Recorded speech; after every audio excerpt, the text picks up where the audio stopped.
Please like, share, and subscribe. My Master. Kabanata 1751 hanggang 1760. Kalmado at matatag na Sister May. Nagtagpo ang magkabilang panig ng hindi inaasahan. Pinaikit ni Yang Yiyu ang kanyang mga mata at tumingin.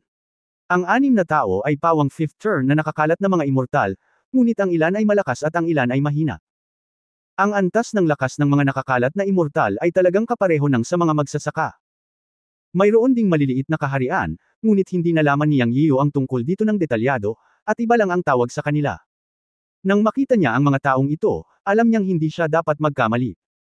Sa oras na ito, huminto din ang kabilang partido 30 metro ang layo mula kay Yang Yiyu.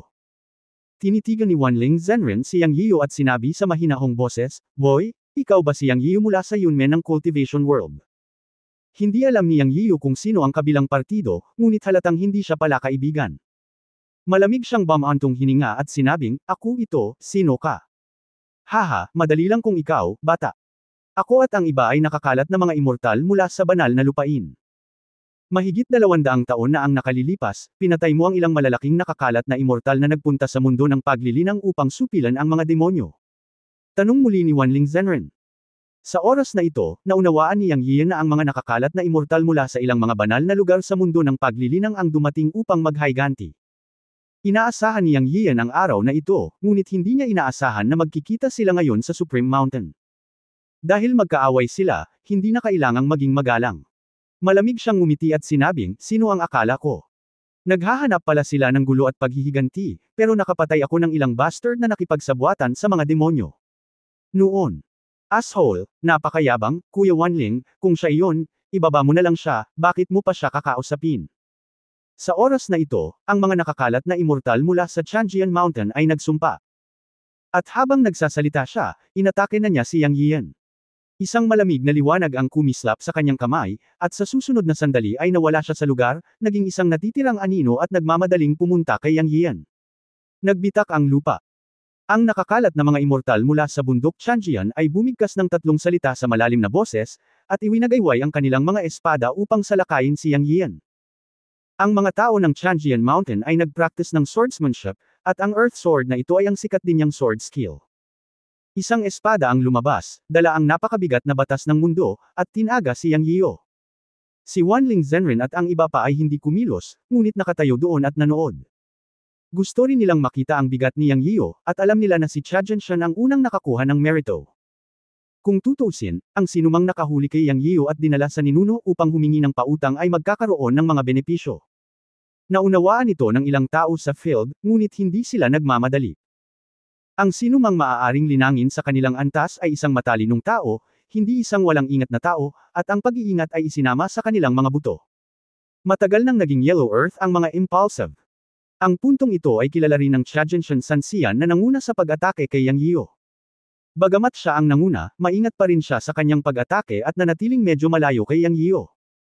Napansin din ni Yang Yiyan ang mga detalyeng ito, at naisip niya, ang mga matandang bastos na ito ay talagang matalino. Sa ibabaw, sa mga mata ng 5 turn immortal na ito, si Yang Yiyan ay isa lamang maliit na pataas na kaharian. Ang kaharian lamang ay 2 antas ang pagitan, ngunit tinatrato nila siya na parang leon na nakikipaglaban sa isang kuneho. Nakaramdam ng kaunting solemna at alerto si Yang Yiyan. Kailangan niyang maging mas maingat kaysa sa mga lumang immortal. Nang makitang lumitaw ang kalaban, napangiti si Yang Yiyan sa kanyang puso, "Hindi ako natatakot sa sinuman kapag naglalaro ng mga espada." Kailan? Nagsimula siyang magsanay ng Taoism, sa katunayan, ang lahat ng kanyang pag-atake ay halos lahat ng kasanayan sa espada, tulad ng Black Lotus Sword Art, Wind and Thunder Sword, at Skybreaking Sword Art na ginagamit niya ngayon. Mula sa sword skill hanggang sa Law Sword Art, hindi pa siya natalo sa Sword Art battle. Sa sandaling ito, nang marinig ng immortal ng bundok Changjian na lumabas ang Earth Sword, ang Dragon Slaying Sword ni Yang Yiyan ay kumislap at bigla itong iniwas, na nagsasabing, "Break the sky, slash." Espada laban sa espada. Dala ng sword art ng kalaban ang kapangyarihan ng batas, at gayon din ang kanyang Skybreaking Sword. Sa oras na ito, ang magkabilang panig ng larangan ng digmaan, maging ang panig ni Wanling Zhenren, o Sister May at Chanho, ay lahat ay nagbibigay pansin sa labanan sa pagitan ni Yang Yiyu at ng Sanxian ng bundok Changjian. Nagliyab ang buong katawan ni Xiao Fengwang at sinabi kay Sister May, "Sister May, pwede ba akong tumulong sa kapatid ko?" Si Sister May ay babae ni Yang Yiyu. Iginagalang ni Xiao Fengwang at ng iba pa si Sister Mei at humingi ng kanyang opinyon. Hindi sa ngayon, 5th turn Sanxian pa lang, kakayanin ni Yanzi, at ang ilan sa atin ay binabantayan ng iba pang 5. Kapag gumawa sila ng anumang hindi pangkaraniwang paggalaw, kikilos tayo sa unang pagkakataon, huwag itago ito, umakyat at patayin sila hanggang mamatay. Gamitin mo ang lahat ng iyong lakas, ang Sanxian sa antas na ito ay mga matandang halimaw, kaya't ang kanilang mga pamamaraan ay hindi tayo malalagay sa panganib. Nang nagsasalita si Sister Mei, ang gintong liwanag ay kumislap sa kanyang mga mata, at ang kanyang mga pupil ay ganap na naging ginto. Nang marinig ng talent sa gilid ang pakikipag-usap ni Sister Mei, tumangala siya kay Sister Mei at bumulong sa kanyang puso, tulad ng inaasahan sa babaeng iyon, ang bawat isa ay mas matalino at mas mapagpasyahan kaysa sa isa, ngunit, hindi ako masama. Alam ko, Sister Mei. Tumango si Xiao Fengwang. Daor, sandali, bantayan mo ang side ni Yanzi. Kung may biglang pagbabago, sumugod ka. Naiintindihan mo ba? Alam din ni Sister Mei ang kakayahan ni Daor. Alam niya na karaniwang hindi umaatake si Daor, ngunit kapag ginawa niya ito, isa itong pamatay na hakbang na may mga mahimalang epekto. Squeak, tumili si Daor para ipakita na naiintindihan niya. Naramdaman ng Sky Fox na kailangang magsalita sa oras na ito. Bagamat mukhang siya ay nasa maagang yugto ng Ascension Realm, siya ay isang angka ng demonyo, at isang hakbang na lang siya mula sa pag-evolve bilang isang Fairy Fox. Siya ay nilinang sa Nine-Tailed Fairy Mansion at umunlad sa siyam na buntot. Sa sandaling ito, ang kanyang mga talento sa buhay ay hindi pa tunay na naipapakita. Maraming mga pamana ng Fox Clan sa kanyang bloodline na kahit ang tunay na Celestial Immortals ay magdurusa. Dahil nagpasya siyang sundan si Yang Yio, kailangan niyang ipakita ang kanyang kakayahan. Kung hindi, hindi ba siya hahamakin ng babaeng si Yang Yio na si Sister Mei at ituturing na burden vase? Hindi ito ang estilo ng kanyang ipinagmamalaki na angka ng Fox. Kaya ngumiti si Chanho at sinabi kay Sister Mei, kung kumilos ang kabilang panig mamaya, maaari kong pigilan ang hindi bababa sa 4 sa kanila. Mapapatay ko sila ng Little Phoenix Sect sa isang iglap. Bilang. Pagkabuka pa lang ni Chanho, tumalon si Sister Mei na nakatitig sa eksena. Ang unang reaksyon ni Mei ay hindi makapaniwala, ngunit nang maisip niya ito ay isang Nine-Tailed Fox na nag-evolve sa antas ng isang Demon Fox, isang hakbang ang layo mula sa antas ng isang Fairy Fox. Isa rin itong mapanglo na pag-iral na nakipaglaban kay Tian Zhanhua noong nakaraan, at ito rin ay isang matandang demonyo na muling isinilang at nilinang, kaya gumaan ang pakiramdam niya. Naisip niya na alam ni Chanho ang kahalagahan ng mga ganoong bagay, at hindi siya magyayabang, kaya dapat ang sinabi ni Chanho ay totoo. Bagamat sinabi niyang kaya niyang pigilan ang 4 na tao, ito rin ay isang nakakatakot na kakayahan. Pagkatapos ay tumingin si Mei kay Chanho at sinabing, kung ganoon, mahihirapan ako kay Sister Chanho. Dapat, magkaibigan din kami ni Yanzi ng buhay at kamatayan, at hindi kalabisan na sabihing pamilya kami, hehe, ngumiti si Chanho nang nakakaakit. Hindi mabata ang ngiti niya kahit kay Mei, na isa ring babae. Nakikinig sa mga salita ni Chanho, naramdaman niyang may mali, ngunit sa sandaling ito ay nakikipaglaban si Yang Yio, at wala ng oras si Mei para isipin iyon. Matapos tumango, muling itinuon niya ang kanyang atensyon sa 5 tao ng Wanling Zenren, na nakatingin sa bawat galaw nila. Kasabay nito, ang 5 tao ni Wanling Zenren sa kabilang banda ay nakatingin din kay Mei at sa iba pa. Nakita na ni Xiongbai ang maliit na phoenix na kumilos noon. Pagkatapos mag-isip ng ilang sandali, sinabi niya kay Master Wanling, Brother Wanling, ang batang babae na iyon ay dapat na isang Divine Bird Phoenix. Ang kapangyarihan ng kanyang apoy ay lubhang nakakatakot. Mag-ingat kapag siya ay umatake mamaya. Ano? Sigurado ka ba na ang babae ay isang Divine Bird Phoenix? Sa oras na ito, hindi pa nagsasalita si Master Wanling, at nagsalita ang immortal mula sa Bailian Villa sa tabi niya. Itinuon din ng ibang mga tao ang kanilang mga mata kay Xiongbai. Sila, ang mga immortal, lahat ay alam kung ano ang ibig sabihin ng banal na ibong Phoenix. Lahat sila ay nasa level ng 5th turn Immortals ngayon. Ang susunod na hakbang ay upang makaligtas sa ika-6 na pagliko ng walang kamatayang kapigatian. Alam nilang lahat kung gaano kakilakilabot ang ika-6 na turn na walang kamatayang kapigatian ng malaking watershed. Ito ay hindi pagmamalabas na ilarawan ito bilang isang buhay o kamatayang pakikibaka. Ngunit kung mayroong isang banal na hayop o banal na ibon na linangin, ang pagkakataong makaligtas sa ika-6 na pagliko na walang kamatayang kapigatian ay mas malaki. Ngunit ang Divine Bird Phoenix at iba pang mga Divine Beast ay nawala ng mahabang panahon. Kahit na umiral sila, karamihan sa kanila ay maaaring mga adultong Divine Beast at Divine Bird na hindi nila kayang masaktan. Ngunit kung ito ay isang batang hayop o banal na ibon, ito ay magiging iba. Kaya nang sabihin ni Xiongbai na ito ang banal na ibong Phoenix, namula ang mga mata ng ilang tao at tumitig kay Xiongbai. Sa katunayan, hindi sigurado si Xiongbai kung ang maliit na phoenix ay ang tunay na banal na ibong phoenix, dahil hindi pa siya nakakita ng tunay na banal na phoenix. Ngunit sa pag-iisip tungkol sa pagbabago ng maliit na phoenix matapos patayin ang kapitbahay na dwarf, at ang nakakatakot na lilang apoy, naisip ni Xiongbai na ito ay malamang na isang phoenix. Nakatingin sa nagniningas na mga mata ni Wanling Zhenren at ng iba pa, nagngangalit si Xiongbai at sinabing, sa katunayan, hindi pa ako nakakita ng tunay na banal na phoenix, ngunit ang pagbabago at apoy ng batang babae na iyon ay eksaktong kapareho ng maalamat na banal na ibong phoenix, kaya malamang na isa itong phoenix. Kahit na hindi, ito ay isang inapo ng napakataas na dugong phoenix. Kabanata 1752, nahati sa dalawa gamit ang isang espada. Ang mga mata ni Wanling Zhenren ay kumikinang sa kinang at nagsabi, malalaman mo kung ito ay totoo o hindi sa pamamagitan ng pagsubok nito. Habang nagsasalita siya, si Wanling Zhenren ay sumugod na sa field. Nakita ito ng iba pang ilang tao at sinumpa ang katusuhan ni Wanling Zhenren sa kanilang mga puso, at sunod-sunod din silang umatake. Siyempre, sa oras na ito, ang kanilang target ay hindi na si Yang Yiu sa field, kundi ang maliit na phoenix. Sa huling pagsusuri, gustong guluhin ng mga taong ito si Yang Yiu at gustong hulihin si Yang Yiu. Sa madaling salita, gusto nilang manalo ng kredito sa harap ng ilang dakilang nakakalat na immortal na mga ninuno, at ang pagkilalang ito ay upang makakuha ng ilang benepisyo mula sa nakakalat na immortal na mga ninuno na makakatulong sa kanila na makaligtas sa nakakalat na walang kamatayang makalangit na kapigatian. Ito ang kakanyahan. At ngayon ay isang phoenix ang nasa harapan nila. Ito ang handa na panlunas sa lahat na makakatulong sa kanila na makaligtas sa nakakalat na walang kamatayang makalangit na kapigatian. Sa oras na ito ay tungkol sa kanilang sariling mga interes. Natural, hindi nila mapipigilan ang kanilang mga ambisyon sa kanilang mga puso at atakihin ang maliit na phoenix. Siyempre, si Xiongbai lang ang hindi gumalaw. Gayunpaman, nakita na niya ang katakutan ng lilang apoy ng maliit na phoenix noon. Kung walang buong kumpiyansa, hindi kikilos si Xiongbai. Bukod pa rito, alam ni Xiongbai na gumawa ng hakbang si Wanling Zhenren at ang kanyang mga kaibigan, at hindi siya maaaring makialam. Ito ay mas mabuti para sa kanya. Maghintay ng pagkakataon para gumawa ng hakbang. Kung ikukumpara sa pakikitungo kay Xiao Fengwang sa panahong ito, talagang mas nag-aalala si Xiongbai kay Yang Yiu sa larangan. Pagkatapos kumilos ni Wanling Zhenren at ng kanyang mga kaibigan, sinabi ni Mei Jia sa malalim na boses, patayin.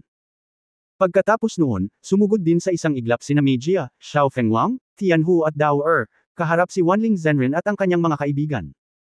Kung tungkol sa unang alon ng labanan sa pagitan ni Yang Yiu at ng sansiya ng bundok Tianjian sa bukid, sa wakas ay sumiklab ito. Ang mga bagay na ito ay nangyari sa isang iglap, ngunit sa katunayan, ang lahat ay nangyari sa isang iglap. Boom!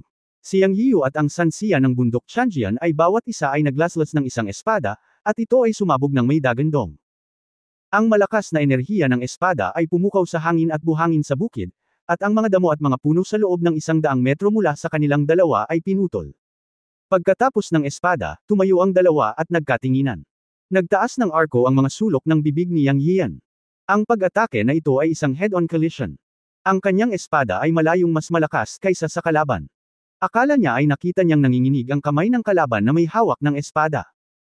Ang espadang ito ay hindi ang kanyang buong lakas, ngunit isang espada lamang na itinutulak ng kanyang tunay na diwa, na nagpakita na ang kanyang tunay na diwa ay mas malakas kaysa sa kalaban.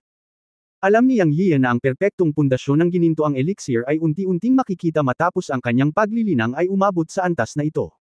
Sinabi sa kanya ng matanda na ang kanyang perpektong pundasyon ng 10-turn golden elixir ay magiging mas at higit na halata habang siya ay nililinang. Ngayon ay ang pinakamahusay na paliwanag. Naisip niya na kapag ginamit niya ang kapangyarihan ng pinagmumulan ng tubig sa kanyang katawan, tiyak na mapapatay niya ang kalaban sa isang espada. Pagkatapos ng lahat, ang kalaban ay isang 5th turn na nakakalat na walang kamatayan. Napatay niya kahit ang 6th turn level, pabayaan ang 5th turn na nakakalat na walang kamatayan. Pagkatapos ng pag-atake, nakita din ni Yang Yian na gumalaw ang mga natitirang nakakalat na immortal. Noong una, akala niya ay darating para sa kanya ang iba pang nakakalat na immortal, ngunit sino ang nakakaalam na talagang sumugod sila kay Sister Mei at sa iba pa. Bukod dito, mula sa mga mata ng mga nakakalat na immortal, nakita ni Yang Yian na ang kanilang mga mata ay karaniwang nakatitig sa maliit na phoenix. Sa susunod na sandali, biglang napagtanto ni Yang Yian na ang mga bastard na ito ay hinahabol ang maliit na phoenix. Siya ay isang banal na ibon, at para sa mga nakakalat na immortal na ito, siya ang pinakamahusay na cultivation furnace at ang panlunas sa kanila upang mapagtagumpayan ang kapigatian. Sa pag-iisip nito, nagalit si Yang Yian. Ang mga bastard na ito, bilang mataas na ranggo na nakakalat na mga immortal, ay tila walang pinagkaiba sa mga taong iyon sa mga banal na lupain ng mundo ng paglilinang. Lahat sila ay isang grupo ng mga mapagkunwari. Gaya ng inaasahan. Lahat sila ay mga bastard ng iisang angkan. Kung gusto mong salakayin ang maliit na phoenix, kailangan mo munang tanungin ang espada sa kanyang kamay kung pumayag ito. Maaari kong sirain ang iyong mga kapwa at disipulo at ang iyong banal na lupain sa mundo ng paglilinang, at magagawa ko rin ito sa nakakalat na walang kamatayang isla. Nang makitang maraming nagkalat na immortal ang sumugod patungo sa maliit na phoenix, at gumalaw din sina Sister May, Chanho, at Daor, natakot si Yang Yian na sila ay magdusa, kaya't pinahihit niya ang Dragon Slaying Sword sa kanyang kamay at tumigil sa pananatili. Siya! Biglang hinimok ang kapangyarihan ng pinagmulan ng tubig sa kanyang katawan na ibuhos sa Dragon Slaying Sword at sumanib sa tunay na kapangyarihan. Sa susunod na sandali, umungol siya, ang pinagmulan ng pagsira ng hangin kamatayan. Ang napakatalino na asul na enerhiya ng espada ay lumabas mula sa Dragon Slaying Sword. Isang 3 metrong sword energy ang biglang lumipad at dumiretso sa immortal ng Chanjian Mountain. Kasabay nito, naglabas si Yang Yiyu ng isang malakas na divine sense para kontrolin ang Dragon Slaying Sword, upang ang sword intent ay mahigpit na nakalok sa immortal ng Chanjian Mountain, ayaw siyang bigyan ng anumang pagkakataon na umiwas o makatakas. Sa pagkakataong ito, ang mukha ng immortal ng bundok Chanjian ay naging lubhang solemna. Mula sa unang paghaharap ng espada kay Yang Yiyu, alam niya na ang husay at lakas ng espada ni Yang Yiyu ay mas mataas kaysa sa kanya. Sa isang kisap mata, nagpadala si Yang Yiyu ng isang makinang na espada. Ang hininga ng espadang ito ay nagparamdam sa immortal ng bundok Chanjian ng palpitations. Ang kanyang mukha ay nagbago ng husto, at naramdaman pa niya ang hininga ng kamatayan. Ang immortal ng bundok Chanjian ay nakaramdam ng matinding pressure. Sa oras na ito, alam niya na hindi siya makakapigil, kung hindi ay mamamatay siya. Alam pa niya na kahit na gamitin niya ang lahat ng kanyang lakas, maaaring hindi niya mapaglabanan ang espada ni Yang Yiyu. Ang immortal ng bundok Chanjian ay nag-iisip sa kanyang puso, ngunit ang kanyang mga kamay ay hindi huminto. Pagharap sa espada ni Yang Yiyu, bumulwak siya ng isang bibig ng dugo sa kanyang espada. Puff! Pagkatapos ay hinikayat niya ang lahat ng kanyang mahiwagang kapangyarihan at kaluluwa, ang kanyang mga mata ay namumula at siya ay umungal, Heavenly Sword Slay the Dragon. Ito ang pinakamataas na kasanayan sa pakikipaglaban at mahiwagang kapangyarihan ng kanyang espada sa buhay, at ito rin ang pinakamalakas na espada bago niya makamit ang pinakamataas na kapangyarihan sa batas ng espada. Sa lalong madaling panahon. Sa paglabas ng espada, ang talim ay puno ng nakakapasong liwanag ng pulang apoy, na assimilated at nag-evolve sa isang sword energy na ilang talampakan ang haba at tumama kay Yang Yiyu. Boom! Ang sword energy duel sa pagitan ng dalawang tao sa pagkakataong ito ay sumiklab na may nakakagulat na tunog. Matapos magsagupaan ang mga espada ng dalawa, ang enerhiyang nabuo ay agad na kumalat sa 100 metro kasama sila bilang sentro. Noong nakaraan, ang mga damo at mga puno sa loob ng 100 metro ay pinutol, ngunit sa pagkakataong ito ang lahat ay direktang naging pulbos. Kasabay nito, si Yang Yiyu man ito o ang immortal mula sa bundok ng Chanjian, pareho silang nakalubog sa nakasisilaw na halo. Ang alikabok ay lumilipad sa bukid, at walang makikita sa loob ng 100 metro. Ang malaking ingay na dulot ng paghaharap ng dalawa ay halos umalingaw-ngaw sa buong Jizan Mountain. Sa orihinal, maglalaban sina Wanling Zenrin at Sister May, ngunit naapektuhan sila ng malakas na aura ni Yang Yiyu at ng immortal mula sa bundok Chanjian. Sabay na huminto ang magkabilang panig at mabilis na umatras upang maiwasan ang epekto ng labanan sa pagitan ni Yang Yiyu at ng immortal. Sa sandaling ito, huminto ang magkabilang panig, at walang tunog na nanginginig sa lupa sa field. Ang tanging natitira ay ang makapal na alikabok na gumugulong. Hindi makita ni Yang Yiyu at ng immortal mula sa bundok Chanjian ang kanilang mga figure. Kahit na ginamit nila ang kanilang espiritual na kahulugan upang suriin, ang kanilang espiritual na pakiramdam ay naharang ng malakas na aura na dulot ng magkabilang panig, at hindi sila makakita ng kahit ano ng malinaw. Kuya, tumili. Ang Little Phoenix at Daor ay tumingin sa mga gumugulong na alikabok sa bukid, sumisigaw sa pag-aalala, at malapit ng magmadali upang makita kung kumusta si Yang Yiyu. Sa pagkakataong ito ang pagsabog ng pag-atake ay talagang malakas. Huwag kang lalapit, ayos lang siya. Nagniningning ang mga mata ni Ate May. Iisa ang isip ni na Sister May at Yang Yiyu, at kahit na ito ay dahil sa koneksyon sa pagitan ng Chen Kunpot, nagkaroon siya ng telepatikong koneksyon kay Yang Yiyu, at naramdaman niyang ayos lang si Yang Yiyu. Talagang malakas ang ingay, ngunit alam ni Sister May na ang kakayahan ni Yang Yiyu ay hindi matatalo ng 5th turn immortal. Ang sitwasyon sa alikabok at hamog ay hindi malinaw, kaya pinigilan ni Sister May ang Little Phoenix at Daor na sumugod. Sa kabilang panig, sinabi ni Master Wanling na may malungkot na mukha, talagang itinaya ni Dao Yuma ang kanyang buhay. Mukhang minamaliit nating lahat ang batang iyon na si Yang Yiyo. Sa una ay sasaluhin nila ang maliit na Phoenix, ngunit nabalisa sila sa ingay ni Yang Yiyo at nang walang kamatayang apelyidong mamula sa bundok Chanjian. Kinailangan nilang huminto. Sa oras na ito, itinuon nila ang kanilang atensyon kay Yang Yiyo at sa walang kamatayang apelyidong Shan mula sa bundok ng Chanjian. Natagpuan nila na si Yang Yiyo, isang maliit na tagapagsaka ng Ascension Realm, ay maaaring magkaroon ng ganoong kapangyarihan. Sila umakyat upang maramdaman ang aura na ibinubuga mula sa field at nalaman na ang lakas ni Yang Yiyo ay napakalakas. Hindi siya mas mahina kaysa sa kanila, at mas malakas pa sa lahat ng naruroon. Ang pagtuklas na ito ay nagparamdam kay Master Wanling ng kaunting lamig sa kanilang mga puso. Sa isang iglap, ang mga mata ng apat na tao ay nakatuon lahat kay Xiong Bai. Ang walang kamatayang may apelyidong Xiong ay marahas na nagsabi, "Ikaw, na may apelyidong Xiong, talagang niloloko mo kami." Ang lakas ni Yang Yiyo na ito ay malamang na umabot sa ika-6 na antas. Paano siya magiging isang Ascension Realm? Kuya Xiong, hindi ka mabait. Ilang sandali, ilang tao ang tumingin kay Xiong Bai ng hindi maganda. Tumigil ka na sa pagtatalo, nagkalat na ang alikabok sa bukid. Mamaya na natin pag-usapan kung may sasabihin tayo. Tama na ngayon na humanap ng paraan para harapin ang kasalukuyang sitwasyon. Pinutol sila ni Master Wanling. Sa susunod na sandali, tumingin sila sa field, at sigurado, ang alikabok sa field ay nagkalat, na nagpapakita ng mga figure ni Yang Yiyo at ang immortal mula sa Chanjian Mountain. Gayunpaman, ang mga mukha ni Master Wanling ay nagbago ng husto. Nakita nila si Yang Yiyo at ang immortal mula sa bundok Chanjian na magkaharap sa field. Walang nakikitang pinsala sa katawan ni Yang Yiyo, ngunit ang immortal mula sa bundok ng Chanjian ay may hiwa sa kanyang noo, na dumiretso pababa, at tila nahati siya sa gitna ng isang espada. Bang! May mapurol na tunog sa field, at pagkatapos ay ang walang kamatayang mula sa bundok ng Chanjian ay talagang nahulog sa lupa, at ang kanyang katawan ay nahati sa kalahati, ngunit hindi na siya humihinga. Malinaw na sa paghaharap na ito, ang immortal mula sa bundok Chanjian ay binawian ng buhay, at ang kanyang katawan ay hinati ni Yang Yiyo sa kalahati. Kabanata 1753 Dugo na kataas-taasang bundok. Ang immortal mula sa Chanjian Mountain ay patay na, ngunit si Yang Yiyo ay mukhang hindi nasaktan, na ikinagulat ni Wanling Zhenren at ng iba pa. Isang cultivator na nakaabot sa great perfection ng Ascension Realm ang pumatay ng ika-5 turn immortal. Ito ay isang uri ng subversyon ng lakas. Ang isang cross-level na labanan na sumasaklaw sa 2 antas ay bihira sa buong mundo ng paglilinang. Ilang sandali, nagkakagulo si Wanling Zhenren at ang iba pa. Inikat ni Yang Yiyo ang espada sa kanyang kamay at tumingin kay Wanling Zhenren at sa iba pa. Sa nakaraang paghaharap, ginamit lamang niya ang asensya ng tubig at tunay na diwa upang gamitin ang kapangyarihan ng batas, at sa isang espada, niresolbo niya ang pag-atake ng immortal mula sa bundok ng Chanjian, at pagkatapos ay hinati ito sa kalahati gamit ang isang espada. Putulin ito gamit ang isang espada. Sa oras na ito, itinuon ni Yang Yiyo ang kanyang tingin kay Wanling Zhenren at sa iba pa, at sinabing may malungkot na mukha, masyado kang nang-aapi, dapat kang patayin. Kung tutuusin, sa mata ng mga ordinaryong tao, o kahit sino pa man, sobra na itong pambubuli. Ang 6 na mahusay na 5-turn Immortal Masters, na nakikipag-ugnayan kay Yang Yian, isang cultivator sa Ascension Realm, ay 2 kaharian, na 8 kaharian kung gagawing maliliit na kaharian. Napakalaking agwat.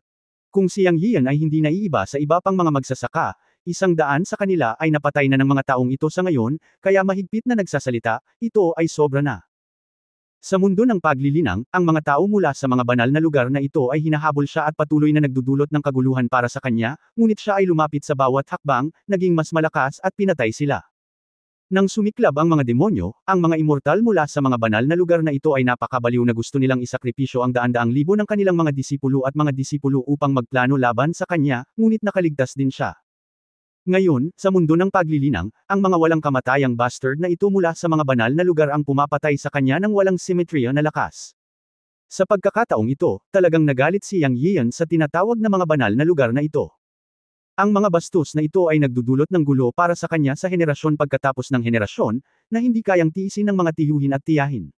Sa kasong ito, patayin na lang ang lahat ng matandang bastos na ito. Anyway, hindi siya natatakot ngayon. Kung tutuusin, ang buong Supreme Mountain ay teritoryo ng matanda. Kahit na ang matanda ay nasa isang miserableng sitwasyon ngayon, at siya ay nasa isang estado ng espiritu at nasa Chenkun Pot. Ngunit dahil naglakas loob ang matanda na pumunta sa kataas-taasang bundok, paanong hindi siya magkakaroon ng paraan ng proteksyon? Kung siya ay talagang pinatay ng mga taong ito bago siya umalis sa totoong Supreme Palace, kung gayon ang titulo ng matanda na Changxi Supreme ay magiging walang kabuluhan. Kaya kahit gaano karaming tao ang dumating ngayon, o kung anong antas ng mga immortal sila, wala siyang pag-aalinlangan. Sa sandaling ito, ang Wanling Zenrin at ang iba pa ay tinitigan ng mga mata ni Yang Yiyo, at nanginginig sila sa kanilang mga puso ng walang dahilan. Ito ay malinaw na isang cultivator sa Ascension Realm, ngunit ginawa nitong manginig sa kanilang mga puso ang 5 turn immortal na ito. Ito ay masyadong hindi kapanipaniwala. Ngunit kasabay nito, nakaramdam din ng galit si Wanling Zenrin sa kanyang puso. Galit na galit siya na natakot siya ng isang junior pagkatapos ng libu-libong taon ng paglilinang. Kahit na ang pagkamatay ng Changjian Mountain Immortal ay nagpagalit sa kanilang lahat, hindi sila natakot hanggang mamatay sa mga mata ni Yang Yiyo. Pagkatapos mag-isip tungkol dito, sinabi ni Wanling Zenrin, na siyang pinuno ng grupo, lahat, ang batang ito ay tiyak na hindi katulad ng kanyang hitsura sa ibabaw. Siya ay may antas ng paglilinang ng Ascension Realm at maaaring gumamit ng espada laban sa espada upang patayin ang fellow Daoist na si Ma sa isang iglap. Walang sinuman sa atin ang walang kamatayang pang-anim na kayang gawin ito.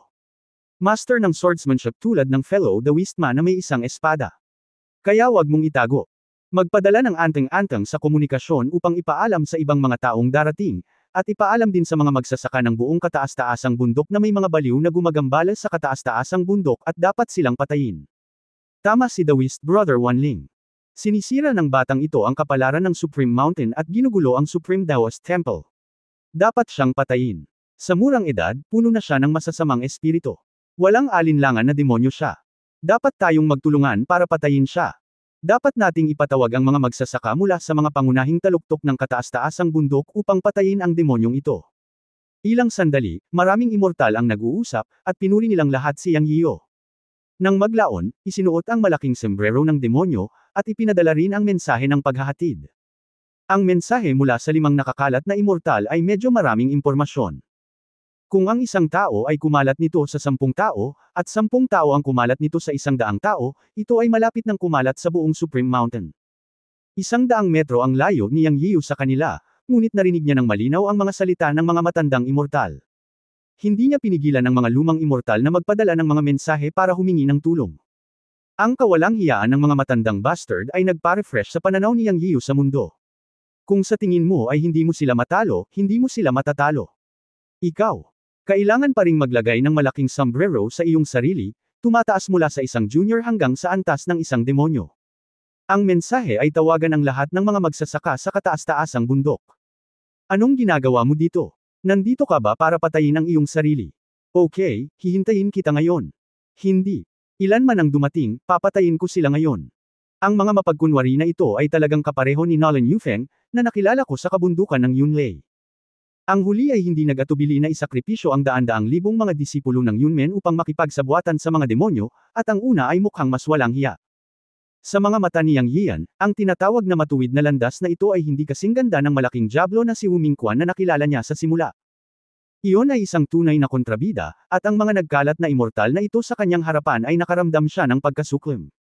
Sa sandaling ito, nanumpa si Yang Yiyan sa kanyang puso na hanggat mayroon siyang kakayahan at lakas, papatayin niya ang lahat ng darating. Sa tingin mo ba madali lang akong aibuli? Sa totoo lang, maingat na kinalkala ni Yang Yiyan na mula nang dumating siya sa mundo ng mga magsasaka at humarap sa ilang pangunahing mga banal na lugar, hindi pa siya nagkaroon ng ilang araw ng tunay na mapayapang mga araw. Ang mga pangunahing banal na lugar ay may malalim na pinagmulan, at ang kanilang impluwensya ay halos sa buong mundo ng mga magsasaka, kabilang ang kasalukuyang Sanxian Island. Para itong nagmumulto na multo. Maaari kang makatagpo ng mga tao mula sa mga pangunahing banal na lugar halos saan ka man pumunta. Ang pinakamahalagang bagay ay ang mga bastard na ito ay aktibong naghahanap ng problema sa kanya sa karamihan ng mga kaso. Sa pag-iisip tungkol dito, hindi siya kailanman nagkusa na pukawin ang mga tao mula sa mga pangunahing banal na lugar. Madalas siyang makatagpo ng mga tao mula sa mga pangunahing puwersa, malakas man o mahina, at tila pinupukaw siya ng mga ito. At sa sandaling gumawa sila ng isang hakbang, palagi nilang sinusubukang patayin siya. Habang iniisip ito ni Yang Yiyo, lalo siyang nagagalit. Pinipigilan pa niya ang isang malaking hininga sa kanyang puso, at hindi niya may suka. Walang kamalay-malay, namula ang mga mata ni Yang Yiyo. Sa oras na ito, si Mei Jia at ang iba pa, na nakaramdam ng hininga ng kasamaan, sama ng loob, at nakamamatay na aura na nagmumula kay Yang Yiyo, ay dumating sa harap ni Yang Yiyo. Medyo nag-aalala silang lahat kay Yang Yiyo. Si Mei Jia ay babae ni Yang Yian, at mabilis siyang nagtanong, Yanzi. Siya at si Yang Yian ang pinakamalapit sa espiritu, at malinaw na nararamdaman na ang hininga ni Yang Yian ay hindi matatag sa sandaling ito. Ayos lang ako. Nasa bingit ng sumabog si Yang Yian sa oras na ito, ngunit hindi siya nawala ng malay. Sa oras na ito, lumapit si Chanho at sinabing, ano ang dapat nating gawin? Nagpadala sila ng mensahe. Likas na narinig ni Chanho at ng iba pa ang sinabi ni Wanling Zhenren at ng iba pa. Isang kasinungalingan ang sabihing hindi sila nag-aalala. Sa oras na ito, naramdaman nilang hindi matatag ang hininga ni Yang Yian, at nag-aalala rin sila. Pagkatapos ng lahat, ito ay ang kataas-taasang bundok. Sa 108 maliliit na taluktok, 72 katamtamang taluktok, at 36 na malalaking taluktok, sino ang nakakaalam kung gaano karaming mga nakakalat na immortal na master ang nakatago? Ilan ang darating pagkatapos ipadala ni Wanling Zhenren at ng iba pa ang mensahe ngayon? Tunay na makapangyarihan si Yang Yian, ngunit hindi iniisip ni Chanho na si Yang Yian ay umabot na sa punto ng kawalang kamatayan, o kaya niyang harapin ang iilan o kahit isang ika-6 na pagliko na nakakalat na walang kamatayan. Hanggat siya ay isang normal na tao, paano siya hindi mag-aalala? Natatakot. Sabi ni Yang Yian na may ngiti sa kanyang mukha nang marinig niyang magsalita si Chanho. Pinandilatan ni Chanho si Yang Yian at sinabing, syempre natatakot ako.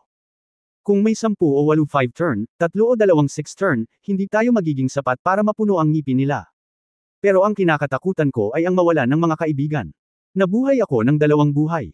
Marami akong nawala ng mga kaibigan sa huling buhay ko. Sa wakas ay nakilala kita, muli kong kalaban, mawawala ba sila sa buhay na ito? Hindi ako takot sa kamatayan, pero takot akong mawala. Kaya huwag kang mag-isip ng mali, Yang Yian. Hinihiling ko sa iyo ngayon na malaman kung ano ang iyong mga plano. Mas mabuti kung hindi tayo mamatay. Kung talagang walang paraan, higit sa lahat ay mamamatay ako kasama mo, Yang Yian, minsan pa. Ang kaakit-akit na Chanho ay mas seryoso kaysa dati sa sandaling ito, at siya ay mas kaakit-akit din. Kapag ngumiti siya, kaya niyang ibagsak ang bansa, at kapag ngumiti siya, kaya niyang ibagsak ang lungsod. Kapag siya ay seryoso, siya ay banal, solemn na at puno ng alindog. Palagi siyang nagpapalabas ng isang kamangha-manghang aura anumang oras at kahit saan. Sinulyapan ni Yang Yian si Chanho at mabilis na umiwas sa kanyang mga mata. Bagamat hindi siya kaakit-akit gaya ni Master Chanji, hindi siya isang bagay na maaaring labanan ng mga tao sa mundo ng mga magsasaka. Matapos pakinggan ang mga salita ni Chanho, ang mga mata ni Yang Yiyo ay muli kay Wanling Zhenren at sa iba pa, at dahan-dahan niyang sinabi kay Chanho, huwag kang mag-alala, ako na ang bahala sa lahat. Sa Supreme Mountain, walang sino man ang makakapagpabaligtad sa mundo. Dahil ang mga bastard na ito ay walang kahihiyan, wala akong pakialam na bahira ng dugo ang Supreme Mountain. Kabanata 1754, ang kapangyarihan ng walang kamatayan. Nagsalita si Yang Yian sa sandaling ito, at ang layunin ng pagpatay ay tumaas sa langit. Pagkatapos ay sinabi niya kay Chanho at sa iba pa, kayo ay bumuo ng isang porma sayon upang pangalagaan ang inyong sarili, at hayaan akong gawin ang pagpatay. Pagkatapos niyang magsalita, humakbang siya pasulong at dirdiretsong sumugod sa 5 tao ng Wanling Zhenren. Sa sandaling ito, walang nakapansin na namumula ang mga mata ni Yang Yian. Ang kanyang buong mundo ay ang 5 tao lamang ni Wanling Zhenren. Nagkaroon isang napakalakas na pagkahumaling sa kanyang heart kill. Ang pilak na ilaw ng Dragon Slaying Sword sa kanyang kamay ay kumislap, at ang lamig ay naninindigan. Break it slash. Slash. Slash. Slash. Hinimok ni Yang Yian ang lahat ng kanyang magic power at nilaslas ang 5 tao ng Wanling Zhenren gamit ang mga death sword sa isang hininga. 2 espada ang kapangyarihan ng apoy ng tunay na diwa na pinagsama sa Dragon Ball, at ang 2 pang espada ay 2 espada na sumanib sa pinagmulan ng tubig. May kasamaan sa puso, at may pagpatay sa tibak. Ang kapangyarihan ay hindi sinasadyang tumaas ng 30%. Sa kahulugan ng batas, nagpakita siya ng nakakatakot na aura, 4 na espada sa isang hininga, at ang kapangyarihan ay hindi mas mababa sa nakaraang paghaharap sa mga immortal ng bundok Chanjian. Higit pa riyan, si Yang Yiyo ay umindat ng 4 na espada ng sabay-sabay, at hinampos ang 5 tao sa isang grupo na parang kidlat. 5 tao na may 4 na espada, kulang ang isa. Ang pinakamagandang resulta ay ang maglaslas ng 5 espada, bawat isa sa kanila ay gagantimpalaan ng isang espada, at sila ay papatayin sa isang suntok. Gayunpaman, ang kakayahang maglaslas ng 4 na espada sa isang hininga ay limitasyon na niya. Bagamat nawawala ang isang espada, hindi mahalaga. Hindi inaasahan ni Yang Yiyo na papatayin sila ng isang beses, basta't sila ay nasugatan, at syempre mas mabuting patayin silang 5. Ang apat na espada ay hindi basta-basta nalaslas, ngunit may mga kasanayan sa pakikipaglaban sa kanila. Naglaslas siya ng apat na espada at tuluyang hinarangan ang apat na direksyon ng 5 tao ng Wanling Zenren. Kaya't ang 5 sa kanila ay walang paraan, at maaari lamang piliin na lumaban. Kapag ang lakas ng espada ay sumabog, ang malalakas ay mabubuhay, kung hindi, sila ay mamamatay. Tiwala si Yang Yiyu na ang apat na espada na kanyang nilaslas sa isang hininga ay magbubunga ng magagandang resulta. Para sa 5 tao ng Wanling Zenren, ang espada ni Yang Yiyu ay medyo walang anumang palatandaan. Dati, 100 metro ang layo nila, at magkaharap ang magkabilang gilid. Ngunit sa hindi inaasahang pagkakataon, sa isang kisap mata, nalaman nilang nilaslas ni Yang Yiyu ang 5 sa kanila gamit ang apat na espada na may matinding momentum at nakapatay na layunin. Ang isang bagay na maling kalkulahin nila ay nasa isang grupo sila. Ang hindi nila inaasahan ay ang apat na espada ni Yang Yiyu ay direktang hamarang sa apat na direksyon, na iniwan silang walang paraan upang umatras. Sa oras na ito, kahit na mag-isip pa sila, wala silang pagkakataon. Ang tanging pagkakataon na natitira para sa kanila ay upang labanan ang lakas ng espada ni Yang Yiyu. Iniisip ang espada ni Yang Yiyu na pumatay sa immortal ng Changjian Mountain noon, ipinaliwanag ng 5 tao ng Wanling Zenren na ang kanilang mga mukha ay nagbago ng husto. Ngunit sa oras na ito, hindi na sila makapag-isip pa, at dumating na ang apat na espada ni Yang Yiyu. Lahat, maghintay, gawin ang iyong makakaya, at tanggapin ang iyong kapalaran. Si Wanling Zenren ay maaaring ituring na isang maliit na pinuno sa ilang tao. Siya ang may pinakamalasan na mga mata at nakikita sa isang sulyap na ang apat na espada ni Yang Yiyu ay hindi pangkaraniwan. Halos mapasigaw siya sa mga taong nakapaligid sa kanya. Alam niya na ang kapangyarihan ng espada ni Yang Yiyan ay maaaring pumatay sa immortal ng Changjian Mountain, ngunit ngayon ay gumamit siya ng apat na espada sa isang hininga, at ang kapangyarihan ay mas malakas pa kaysa sa nakaraang labanan laban sa immortal ng Changjian Mountain, na naging dahilan upang tumalon ang kanyang mga talukap ng mata. Sa katunayan, alam ng iba pang apat na tao ang kapangyarihan ng apat na espada ni Yang Yiyan nang walang paalala ni Wanling Zenren. Lahat sila ay matandang halimaw na nagsanay sa loob ng maraming taon, at hindi mahina ang kanilang pananaw at karanasan sa pakikipaglaban. Paanong hindi nila nakita ang kalubhaan? Sa isang iglap, ang 5 tao ay may iba't ibang mga sandatang mahika sa kanilang mga kamay, at ang kanilang mga katawan ay nagniningning. 5 makulay na halo ang lumitaw sa likod ng bawat isa sa kanila. Ang isang bilog ng halo sa likod ay kumakatawan sa unang pagliko ng walang kamatayang makalangit na kapigatian, at 5 halos ay kumakatawan sa ikalimang pagliko ng walang kamatayang paglilinang. Kaya lang, ang 5 liko na halos sa likod ng bawat tao ay may iba't ibang kulay. Ipinakita din ito na ang lakas ng paglilinang ng bawat isa ay iba-iba. Sa kanila, ang may pinakamadilim na kulay ay si Wanling Zenren, at ang may pinakamaliwanag na halos ay si Xiongbai, na siyang pinakamahina sa 5. Sa oras na ito, alam ng 5 tao na ang oras ng pagsubok sa buhay at kamatayan ay dumating na. Bagamat lahat sila ay mga matandang halimaw na nabuhay ng libu-libong taon, sa harap ng totoong buhay at kamatayan, ang mga matandang bastard na ito ay talagang pinahahalagahan ang kanilang buhay, at walang gustong mamatay. Boom boom boom. Sa wakas, dumating ang apat na espada ni Yang Yiyu at pumutok sa lahat ng direksyon sa paligid nilang 5 sa isang iglap. 2 espada ang apoy, na naging dagat ng apoy at agad na tinangay ang 5 sa kanila. Ang natitirang 2 espada ay mas malakas. Ang kapangyarihan ng pinagmula ng tubig na sinamahan ng kapangyarihan ng tunay na diwa at batas ang pinaka-nakakatakot. Matapos sumabog ang enerhiya ng espada, ang lupa ay nagyelo sa isang iglap. Matapos ang 4 na espada na hindi makatiis sa tubig at apoy ay nagkontra sa isa't isa, ang kapangyarihang nabuo ay hindi maisip. Ikaw. Ang unang sumigaw ay si Wanling Zenren, na may pinakamalakas na cultivation sa kanilang 5. Kabalintunaan lamang na sa sandaling ito, si Wanling Zenren ay niloko ng sarili nilang mga tao. At ang taong nanloko kay Wanling Zenren ay si Xiongbai. Brother Wanling, iniligtas ko ang iyong buhay sa mundo ng magsasaka. Ngayon, dapat mong gantihan ako. Ayokong mamatay. Ito ang sinabi ni Xiongbai, na may mabangis na mukha, kay Master Wanling.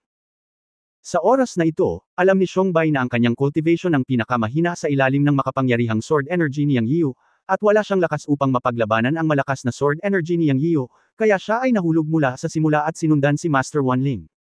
Sa sandaling sumabog ang sword energy, itinulak ni Xiongbai ang walang pagtatanggol na si Master Wanling palabas at hinarangan siya. Bilang resulta, ang buong katawan ni Master Wanling ay nasimot ng sword energy ni Yang Yiyu. Nahihirapan siyang lumingon kay Xiongbai, dumura ng dugo mula sa kanyang bibig, nagkalat ang kanyang mga mata, at hindi na siya makapagsalita. Ang kaluluwa ni Master Wanling ay nawala sa gulat at galit kamatayan. Si Xiongbai, na isinilang na maingat at maitim, ay nagtulak kay Master Wanling na hamarang sa kanyang likuran, na nakaiwas sa halos lahat ng lakas ng espada. Ang kanyang buong katawan at kaluluwa ay nasusunog sa Dagandong. Sa isang malaking pagsabog, sa wakas ay nalagpasan niya ang sword energy blockade ni Yang Yiyu at nakatakas sa isang iglap. Ngunit nag-iwan ito ng bakas ng ambon ng dugo sa hangin. Malinaw, si Xiongbai ay malubhang nasugatan din. Gayunpaman, nang makatakas si Xiongbai ng mahigit 100 metro ang layo, isang matalim na mahabang sipol ang tumunog, G. Si Daoer ang naging kidlat at sumugod kay Xiongbai. Sa susunod na sandali, 500 metro ang layo, isang sigaw ng, sumali, ang tunog. Si Xiongbai, na nakatakas, ay nahulog mula sa himpapawid, at lumitaw ang mga butas ng dugo sa kanyang dibdib at kilay. Dumapa si Daoer sa harap ng katawan ni Xiongbai, hawak ang dagwang puso sa kanyang maliliit na paa. Sa katunayan, kung titingnang mabuti, ito ay hindi isang puso sa lahat, ngunit ang Tao Heart condensed by Sanxian. Ito ay isang puso sa pagitan ng katotohanan at ilusyon, at ito rin ang lugar kung saan ang mahiwagang kapangyarihan ng buong katawan ni Sanxian ay nakristal. Gumalaw si Daoer at direktang tinusok ang mga kilay ni Xiongbai at winasak ang Yuanshen ni Xiongbai, at nahukay ang Tao Heart ni Xiongbai sa isang suntok. Wala ng laman at dugong katawan si Sanxian matapos matuno ang sandata. Nang maglaon, ang katawan na pinalapot ng paglilinang ng Sanxian ay pinalapot ng purong kapangyarihan ng Mahika, at ang kristal ng kapangyarihan ng Mahika ay ang puso, na kilala rin bilang Tao Heart of Cultivation, ang puso ng puso, at ang tao ng dakilang Dao. Ibinuka ni Daoer ang kanyang bibig at nilunok ang Tao Heart ni Xiongbai ng walang pag-aalinlangan, at pagkatapos ay dumighay. Hindi pa banggiti na pinaalis na ni Daoer si Xiongbai, si Wanling Zhenren sa field ay pinatay ni Xiongbai, at ang natitirang tatlong nakakalat na immortal ay galit na galit din, ngunit sa kritikal na sandali ng buhay at kamatayan na ito, walang sinuman ang maaaring magmalasakit sa sinuman. Sa halip, ang pananaksak ni Xiongbai kay Wanling Zhenren ay nakagambala sa tatlong nakakalat na immortal, na naging dahilan upang magambala sila nang hindi na nila kayang labanan ang lakas ng espada ni Yang Yiyu. Ang pagkagambala sa kritikal na sandali ng buhay at kamatayan ay maaaring nakamamatay. Kasabay nito, sunod-sunod na umalangaw-ngaw ang tatlong hiyawan, sa isang iglap. Ang natitirang tatlong nakakalat na immortal ay namatay sa ilalim ng sword energy ni Yang Yiyu. Una, ang pagkasunog sa pagitan ng mga apoy, at pagkatapos ay ang ice cave ng pinagmula ng tubig, sa ilalim ng hindi pagkakatugma ng tubig at apoy, ang mga katawan ng tatlong tao ay naging abo. Si Yang Yiyu ay nagpakita ng 12-12 metro ang layo, pinapanood ang mga kaaway sa kanyang harapan na isa-isang nawawala, ang kanyang mga mata ay namumula pa rin at nanlalamig, ngunit siya ay gumaan. Sa wakas, 5 nakakalat na immortal ang napatay. Bagamat alam niyang may pukon si Xiongbai laban kay Master Wanling. Nakamit ang kanyang layunin. Bagamat ang pukon ni Xiongbai laban kay Master Wanling ay nakatulong sa kanya sa pagbabalat kayo, mas lalo nitong hinamak si Yang Yiyu sa mga immortal na ito mula sa malalaking sekta. Sila ay isang grupo lamang ng mga makasariling matandang bastard na karapat-dapat na mamatay. Sa katunayan, alam niya na kung hindi nagplano si Xiongbai laban kay Master Wanling, kahit papaano ay nakaligtas si Master Wanling sa kanyang pag-atake, at kahit na ang mentalidad ng tatlo pang tao ay hindi maaapektuhan, kaya isa o dalawa sa kanila ang nakaligtas, at higit sa lahat ay namatay si Xiongbai at isa pang immortal.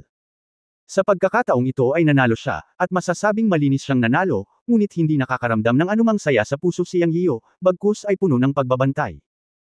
Ang tukana ni Xiongbai laban kay Master Wanling ay nagbigay sa kanya ng pangunawa sa madilim na bahagi ng mga immortal, at ipinaalala sa kanyang sarili sa kanyang puso na hindi niya dapat ito basta-basta laban sa sinumang immortal sa susunod. Ang isang leon ay lalaban sa isang kuneho sa buong lakas nito. Kabanata 1755, Pagiging mamamatay. Nanlaki ang mga mata ng Sky Fox sa di kalayuan. Akala niya ay makapangyarihan si Yang Yiyu, ngunit hindi niya akalain na magiging ganoon kalakas ito. Sa 5th fifth turn na nakakalat na mga immortal, si Xiongbai lamang ang nakatakas sa kanyang sword energy, ngunit iyon ay dahil din sa umasa si Xiongbai sa isang trick kay Wanling Zhenren para makatakas. Gayunpaman, si Xiongbai ay hindi nakatakas minsan sa huli at napatay ni Daoer. Ang natitirang iilan ay napatay lahat ng lakas ng espada ni Yang Yiyu. Hindi nakita ni Yang Yiyu ang labanan sa pagitan ng 6th turn Guardian God na si Sky Fox sa Nine-Tailed Immortal Mansion, at hindi rin niya nakita ang labanan sa pagitan ng 6th turn Patriarch ng Tianlang Clan. Kaya't nang makita ng Sky Fox na pinatay ni Yang Yiyu ang 4 o 5 ikalimang pagliko na nakakalat na mga immortal gamit ang 4 na espada, nagulat siya. Si Sister May at Little Phoenix lang ang hindi nagulat. Nakipag-away silang magkatabi ni Yang Yiyu. Normal lang na pumatay ng ilang 5th turn na nakakalat na mga immortal. Pinatay sila ng ika-6 na turn na pinuno ng Tianlang clan, hindi pa banggitin ang ilang ika-5 turn na nakakalat na mga immortal. Si Yang Yiyo ay mamamatay tao pa rin gamit ang Dragon Slaying Sword. Minulat niya ang kanyang mga mata at tumingin sa malayo. Mabilis talaga, pero huli na. Sabi ni Yang sa sarili. Sa oras na ito, dumating si Mei Jia at ang iba pa. Isa pang grupo ng mga tao ang dumating. Mahinahong sabi ni Mei Jia. Mukhang higit sa 10 paghinga. Kumunot ang noo ni Chanho. Walang sinabi si Xiao Fengwang, ngunit ang kanyang mga purple na mata ay nakatingin sa malayo. 56 na paghinga ang darating, ingatan ninyong lahat ang inyong sarili. Mahinang sabi ni Yang Yian. Natagpuan niya ang kabuuang 56 na paghinga sa kanyang kamalayan, at nasa loob na sila ng 100 metro. Pagkatapos magbigay ng mga tagubilin, sumigaw si Yang Yian, Xiang, bumalik ka. Si Daoer ay naging isang gintong liwanag at nahulog kay Yang Yian. Sa sandaling ito, ang katawan ni Daoer ay 3 beses na mas malaki, tulad ng isang adultong golden retriever. Nag-transform siya. Ang mga matutulis na kuko sa maliliit na kuko ng kanyang mga paa ay kumikislap ng gintong liwanag, at isang pares ng mga pakpak ang kumikislap sa kanyang likuran. Ang bilis ay tumaas ng higit sa 1 beses. Nag-squat siya sa tabi ni Yang Yian at tumitig sa harapan. Nalaman ng lahat na paparating na ang kalaban. Sa susunod na sandali, 12-dosenang mga figure ang kumikislap at pinalibutan si Yang Yian at ang iba pa layer by layer. May matanda at bata, lalaki at babae, at iba rin ang kanilang pananamit. Alam ni Yang Yian na ang mga taong ito ay pawang mga immortal na nagsasanay sa kataas-taasang bundok. Nakatanggap sila ng mensahe mula kay Wanling Zhenren at pumunta rito. Ikaw ba si Yang Yian? Ang mga taong ito ay tumayo ng 30 metro ang layo at pinalibutan si Yang Yian. Sa oras na ito, isang babaeng nakasuot ng damit ng palasyo ang humakbang pasulong at tinitigan si Yang Yian ng masalimuot na tingin at nagtanong. Ako ito. Inamin ito ni Yang Yian ng lantaran. Wala nang maitatanggi ngayon. Hindi niya ito kailangan, at naniniwala ang mga taong ito na alam nila ito. Humph, nangingibabaw ka sa mundo ng paglilinang, at ngayon ay pumupunta ka sa kataas-taasang bundok upang kumilos ng ligaw. Sa tingin mo ba ang kataas-taasang bundok ang iyong tahanan? Sabi ng isang matandang lalaki na nakaitim na damit na may malungkot na mukha. Haha, tama ka talaga, ang Supreme Mountain ang tahanan ko. Si Yang Yian ay orihinal na madilim, ngunit nang marinig niyang magsalita ang matandang nakaitim, hindi niya napigil ang matawa. Ang buong Supreme Mountain ay ang teritoryo ng dojo ng matanda. Tama ang sabi niya na ang Supreme Mountain ang tahanan ko ngayon. Hahaha. Isa ka talagang pula ka sa balon, isang binata na hindi alam kung gaano kataas ang langit at kung gaano kalalim ang lupa. Boy, kinagalit mo ang ilang ninuno ng Sanxian Island sa pamamagitan ng pagpatay sa ilang mga immortal mula sa ating mga pangunahing banal na lugar sa mundo ng paglilinang. Kung hindi tayo nagkaroon ng napakaraming mga paghihigpit sa mas mababang mundo, sa tingin mo makakaligtas ka ba hanggang ngayon? Ngayon, nag-aalala ako tungkol sa pag-aayos ng mga account sa iyo, ngunit pumunta ka rito ng mag-isa. Halika kung gusto mo, ngunit pumunta ka sa kataas-taasang bundok para manggulo, at pinatay pa ang mga immortal mula sa ilang malalaking banal na lugar tulad namin. Hindi mo ba iniisip na ang mga immortal na nagsasanay sa 108 maliliit na taluktok, 72 gitnang taluktok, at 36 na malalaking taluktok ng kataas-taasang bundok ay pawang mga estatwa ng luad? Ito ang Supreme Mountain, ang pinakasagradong lugar sa Sanxian Island, at ang lugar kung saan matatagpuan ang Daoist Temple ng Changxi Supreme. Ang pagpatay ng mga tao dito ay ang paghahanap ng kamatayan. Bibigyan kita ng pagkakataon. Lumipad ng mag-isa mula sa iyong pagtatanim at sundan kami upang patayin ang mga ninuno ng Sanxian Island. Kung hindi, gagawa kami ng aksyon at hilingin sa iyo na patay ka na. Habang nagsasalita siya, naghiwa-hiwalay ang karamihan ng mga taga-Sanxian, at lumitaw sa eksena ang isang binata na nakasakay sa isang halimaw na tigre na may ngiping sable. Kasabay nito, maraming immortal ang sumaludo sa binata na nakasakay sa demonyong tigre na may ngipin ng sable. Pagbati, Senior 1. Ang 56 na immortal sa mga mata ni Yang Yian ay nasa ika-5 antas, habang ang binata na nakasakay sa tigre na may ngiping sable ay isang ika-6 na antas na immortal. Sa paghusga sa kanyang aura, kamukha niya ang Heavenly Wolf Clan ng Small Demon Realm. Sa oras na ito, ang boses ng isang babae ay umabot sa kanyang pandinig. Si Yang Yian ay ika-6 na turn immortal mula sa 36 na major kick. Siya ay isang elder na immortal na may medyo mahabang kwalifikasyon sa Wanling Holy Land. May isang immortal na ninuno sa likod niya. Hindi mo kayang guluhin siya. Bagamat siya ay isang early stage 6th turn immortal, ang saber-tooth na tigre na kanyang sinasakyan ay katumbas ng lakas ng 6th turn middle stage immortal. Ang pinagsamang lakas ay lubhang nakakatakot. Masyado kang walang ingat ngayon. Hindi mo dapat pinatay ang mga tao sa kataas-taasang bundok. Nagalit ito sa iba't ibang immortal sa kataas-taasang bundok. Karamihan sa mga immortal na natipon ngayon ay mula sa 72 taluktok. May isang Wan Taiji mula sa 36 na pangunahing taluktok. Kung marami pang immortal, mamamatay ka. Para sa akin, ako ay isang immortal mula sa Tungsian Palace. Nabalitaan ko na ikaw ang junior na kapatid ni Ziwei, kaya ayaw kong makita kang mamatay. Hinihintay mo akong harapin ito, at sinasamantala mo ang pagkakataong makatakas pababa ng bundok. Huwag maglagay ng walang takot na pagtutol. Matapos marinig ang voice transmission na ito, tumangal si Yang Yiyu at nakita ang isang pares ng mga mata na nakatingin sa kanya. Hindi na kailangang magtanong sa taong nagpadala ng mensahe. Ang nagtanong sa kanya noon ay si Yang Yian, ang magandang babaeng nakasuot ng palasyo. Ito pala ay mula sa Tungsian Palace. Bulong ni Yang Yian sa kanyang puso. Noong huling pagkakataon sa Yunmen, pinatay din niya ang isang nakakalat na immortal mula sa Tungsian Palace, ngunit iniligtas ang Palace Master Mao Xian ng Tungsian Palace. Siya, naisip na ang mga nakakalat na immortal ng Tungsian Palace ay maghihiganti sa kanya. Ngayon ay tila hindi lahat ay pareho. Ang mga nakakalat na immortal ng Tungsian Palace ay nagmamalasakit pa rin sa nakababatang kapatid na babae. Alam din ng magandang babae na siya ay kapwa-alagad ng nakababatang kapatid na babae. Nagsalita siya ng may mabuting hangarin, ngunit sinagot siya ni Yang Yiu ng boses, salamat. Siya. Hindi siya nagsalita ng dagdag na salita, dahil mayroon siyang sariling mga ideya. Pagdating sa kataas-taasang bundok, sa teritoryo ng matanda, hindi niya karakter ang hayaan siyang makatakas. Alam din niyang hindi papayag ang matanda, at hindi niya kayang mawala ang taong iyon. Hindi nagpaliwanag si Yang Yiu sa magandang babae ng Tungsian Palace. Sa katunayan, nakapatay siya ng ilang nakakalat na immortal. Hindi niya pinabayaan si Wan Taiji, ang ika-6 na turn na nakakalat na immortal ng Wanling Holy Land. Tungkol naman sa iba pang 5th turn na nakakalat na mga immortal, tila marami talaga sila, ngunit natatakot ba siya? Ang sagot ay hindi, dahil nasa likod niya ang matanda. Sa oras na ito, muling nagsalita si Wan Taiji, anak, huwag mo akong gawing pipi. Gusto mo bang sumuko o hayaan akong kumilos para mabuhay ka o mamatay? Kinaikit ni Yang Yiu ang kanyang mga mata, tinitigan si Wan Taiji at sinabing, ang mga nakakalat na immortal sa Wanling Holy Land ay talagang mga mapagmataas na tao na may malalaking mata at noo. Sino ang nagbigay sa iyo ng kumpiyansa na kausapin ako ng ganito? Ngayon sasabihin ko sa inyo, kayo. At kayong mga tinaguriang nagkalat na immortal sa banal na lupain ay hindi man lang mga aso sa aking paningin.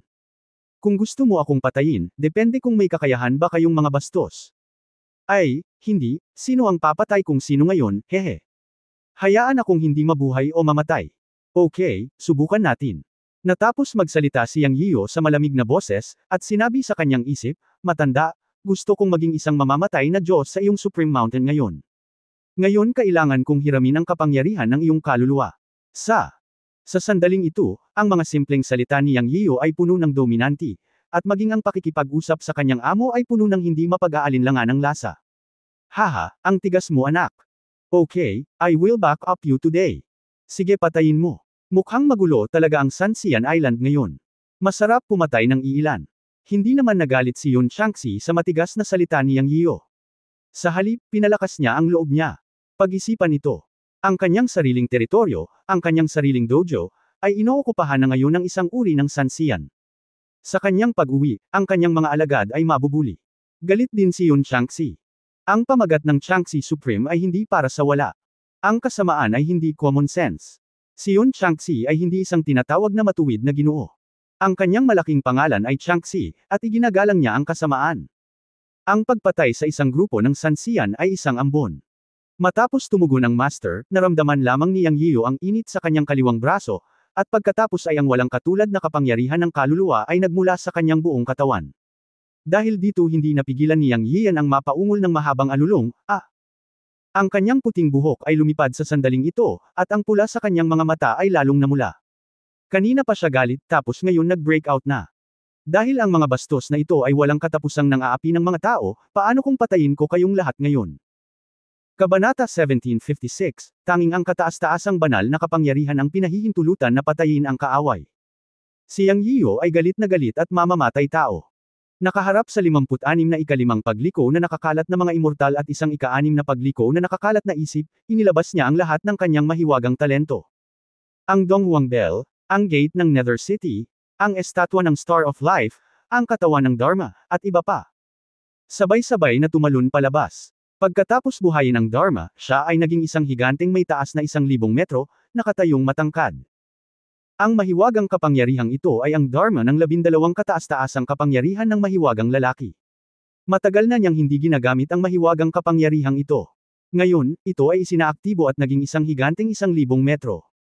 Talagang matatawag itong marilag, at medyo may taglay itong alindog ng paghihiganti ng matanda para sa Stargate matapos marinig ang kalunos-lunos na sitwasyon ng Stargate. Ang 12 kataas-taasang mahiwagang kapangyarihan ay bihira ding gamitin.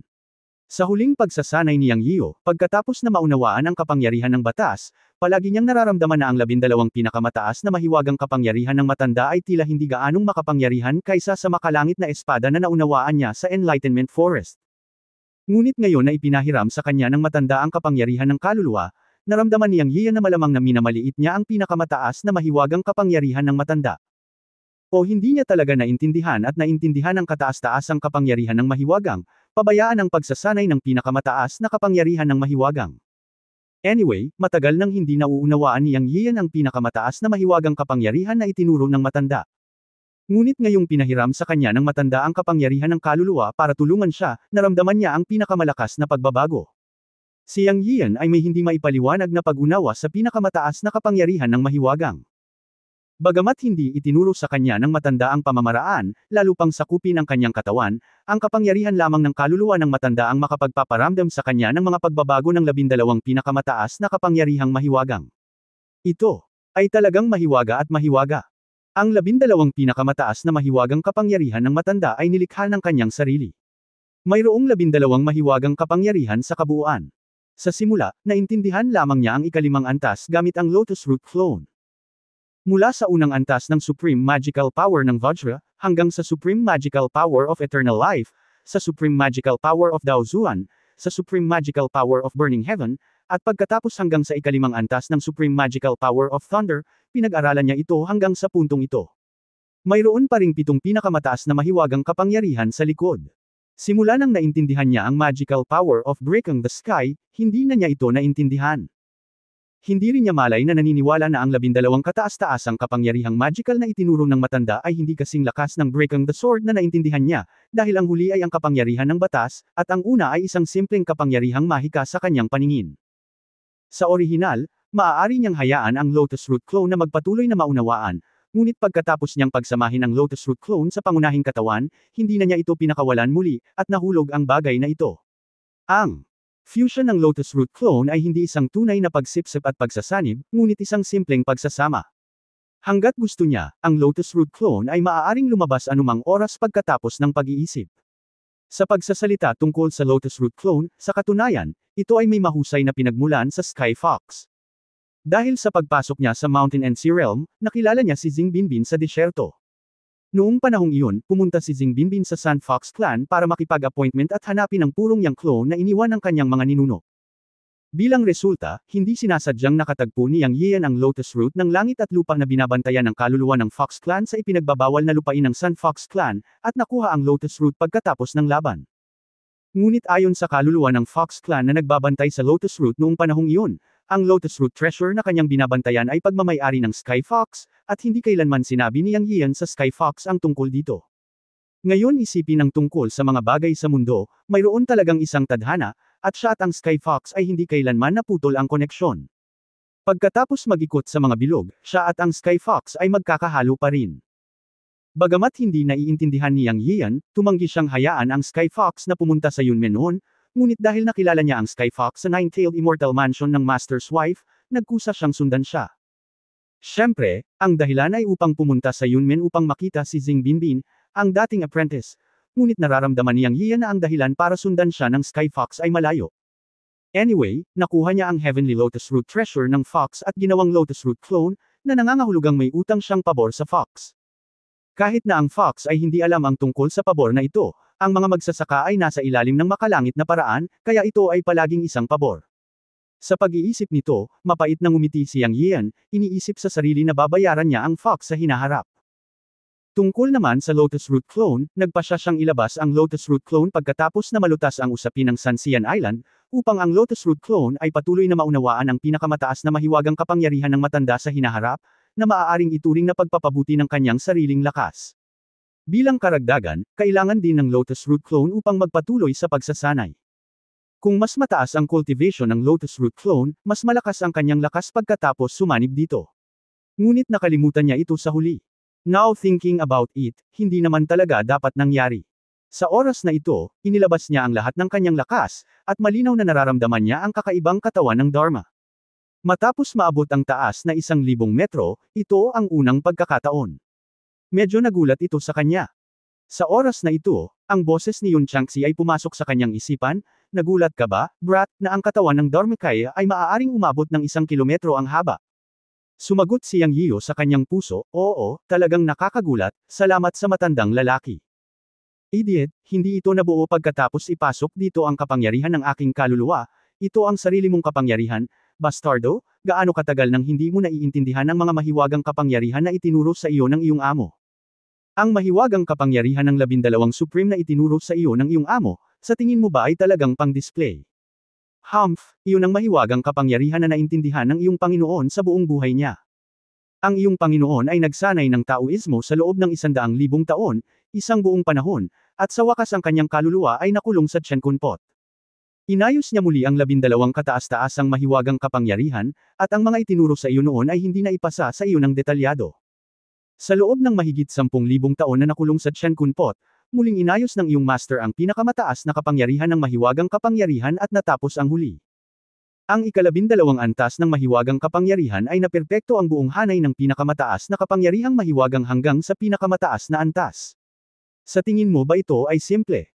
Ngayon ay masasabi ko na sa iyo, iyong munting brat, na ang 12 pinakamataas na mahiwagang kapangyarihan na itinuro ko sa iyo, kahit na lubusan mong naintindihan ang bawat antas ng mahiwagang kapangyarihan, ay hindi magiging mas malakas kaysa sa Skybreaking Sword na iyong ginamit.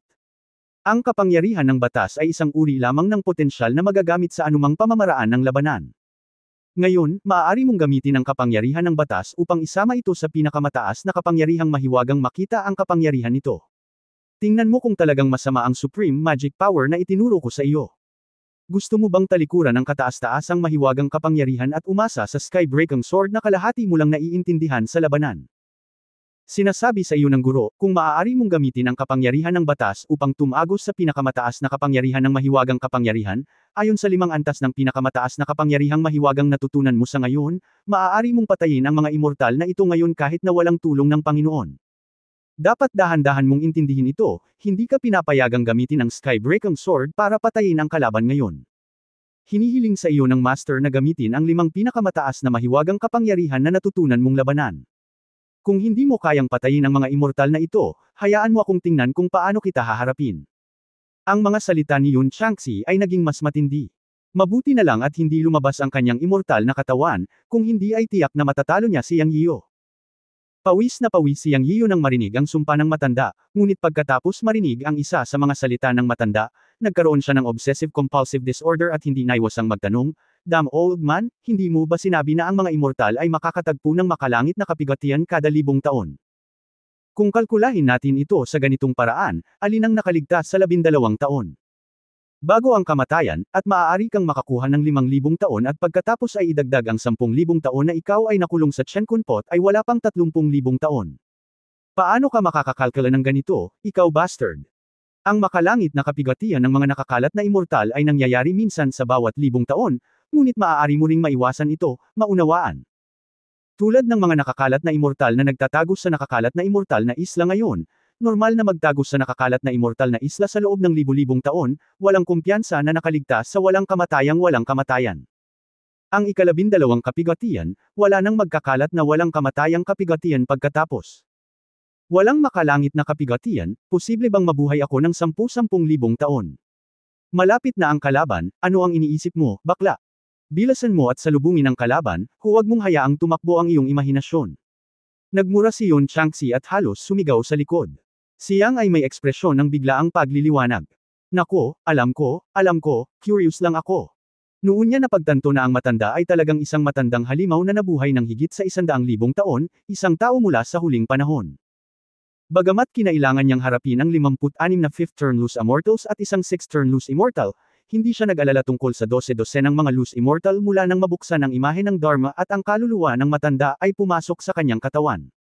Ngayon siya ay nagbagong anyo sa 1,000 metrong higanteng imahe ng Dharma, nakatingin sa ibaba ng higit sa 50 maluwag na immortal, nang walang anumang tensyon sa harap ng isang malaking kaaway. Sa halip, sobrang saya ang naramdaman niya sa mga sandaling iyon.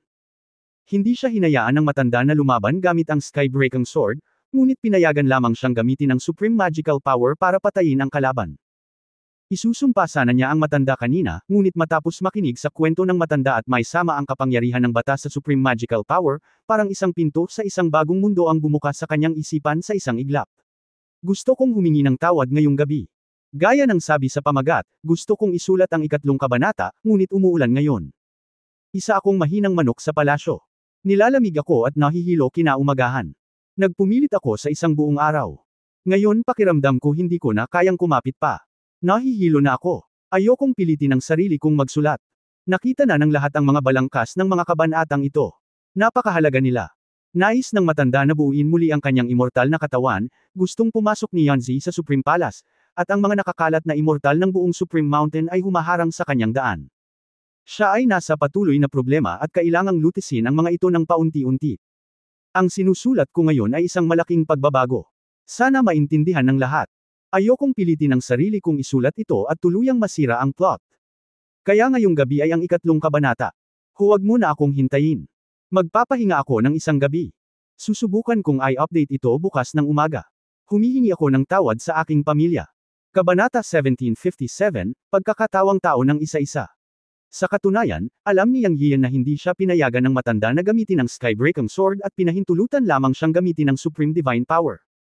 Ang orihinal niyang intensyon ay turuan siya. Ito ay isang magandang bagay para sa kanya. Mabibilang sa isang banda ang dami ng beses na seryosong inutusan ng matanda na magsanay. Ang pangunahing dahilan ay ang matanda ay hindi pinalad na makilala ang kanyang apprentice. Madalas niyang sinusundan siya at nakatulog ng matagal. Wala masyadong oras para turuan siyang magsanay. Ito ay isang bihirang pagkakataon. Sa sandaling ito, pagkatapos niyang matuklasan ang pagkakatawang tao, ginalaw niya ang kanyang isip at isinaaktibo ang kataas-taasang banal na kapangyarihan ng Vajra. Ang 1,000 metrong Dharma body ay kuminang ng gininto ang liwanag. Ang grupo ng mga nakakalat na immortal sa ibaba ay tumingin sa mga pagbabago ni Yang Yian, at nanlaki ang kanilang mga mata.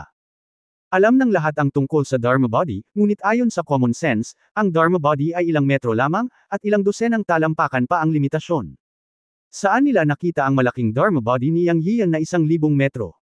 Para sa mga taong ito ang unang pagkakataon mula noong simula ng mundo. Ang pagkabigla sa kanilang mga puso ay tiyak na hindi maliit. Sa sandaling ito, kahit si Wan Taiji, ang tanging 6 na beses na nakakalat na walang kamatayan sa bukid, ay nagulat, ngunit nang mamulat siya, malamig siyang sumangot at sinabing, ito ay isang maliit na ilusyon lamang. Huwag kang magpaloko sa kanya. Patayin mo siya at lahat ng mga ilusyon ay mawawala. Walang Dharma na katawan ng 1,000 metro lamang ang katarantaduhan sa mundo. Nang marinig ng mga nakakalat na immortal ang mga salita ni Wan Taiji, pinag-isipan nila itong mabuti. Sa kanilang mahabang taon ng paglilinang, tila hindi pa nila nakita ang isang Dharma na katawan ng 1,000 metro. Hindi pa nila ito narinig. Karamihan sa kanila ay ilusyon lamang. Sa panahong ito, mayroon ding mga taong gustong magpakitang gilas. Bigla silang lumipad at dumiretso kay Yang Yio. Nandito ako para sirain ang ilusyon mo. Isang payat na matandang lalaki ang lumipad at dumiretso sa 1,000-meter Dharma body ni Yang Yio. Isang gintong halo ang lumitaw sa kanyang kamay. Matapos itong mangyari, direkta niya itong ibinato sa ulo ni Yang Yio. Sa paglipat ng unang tao, susundan ng pangalawa, pangatlo, at pang-apat na tao.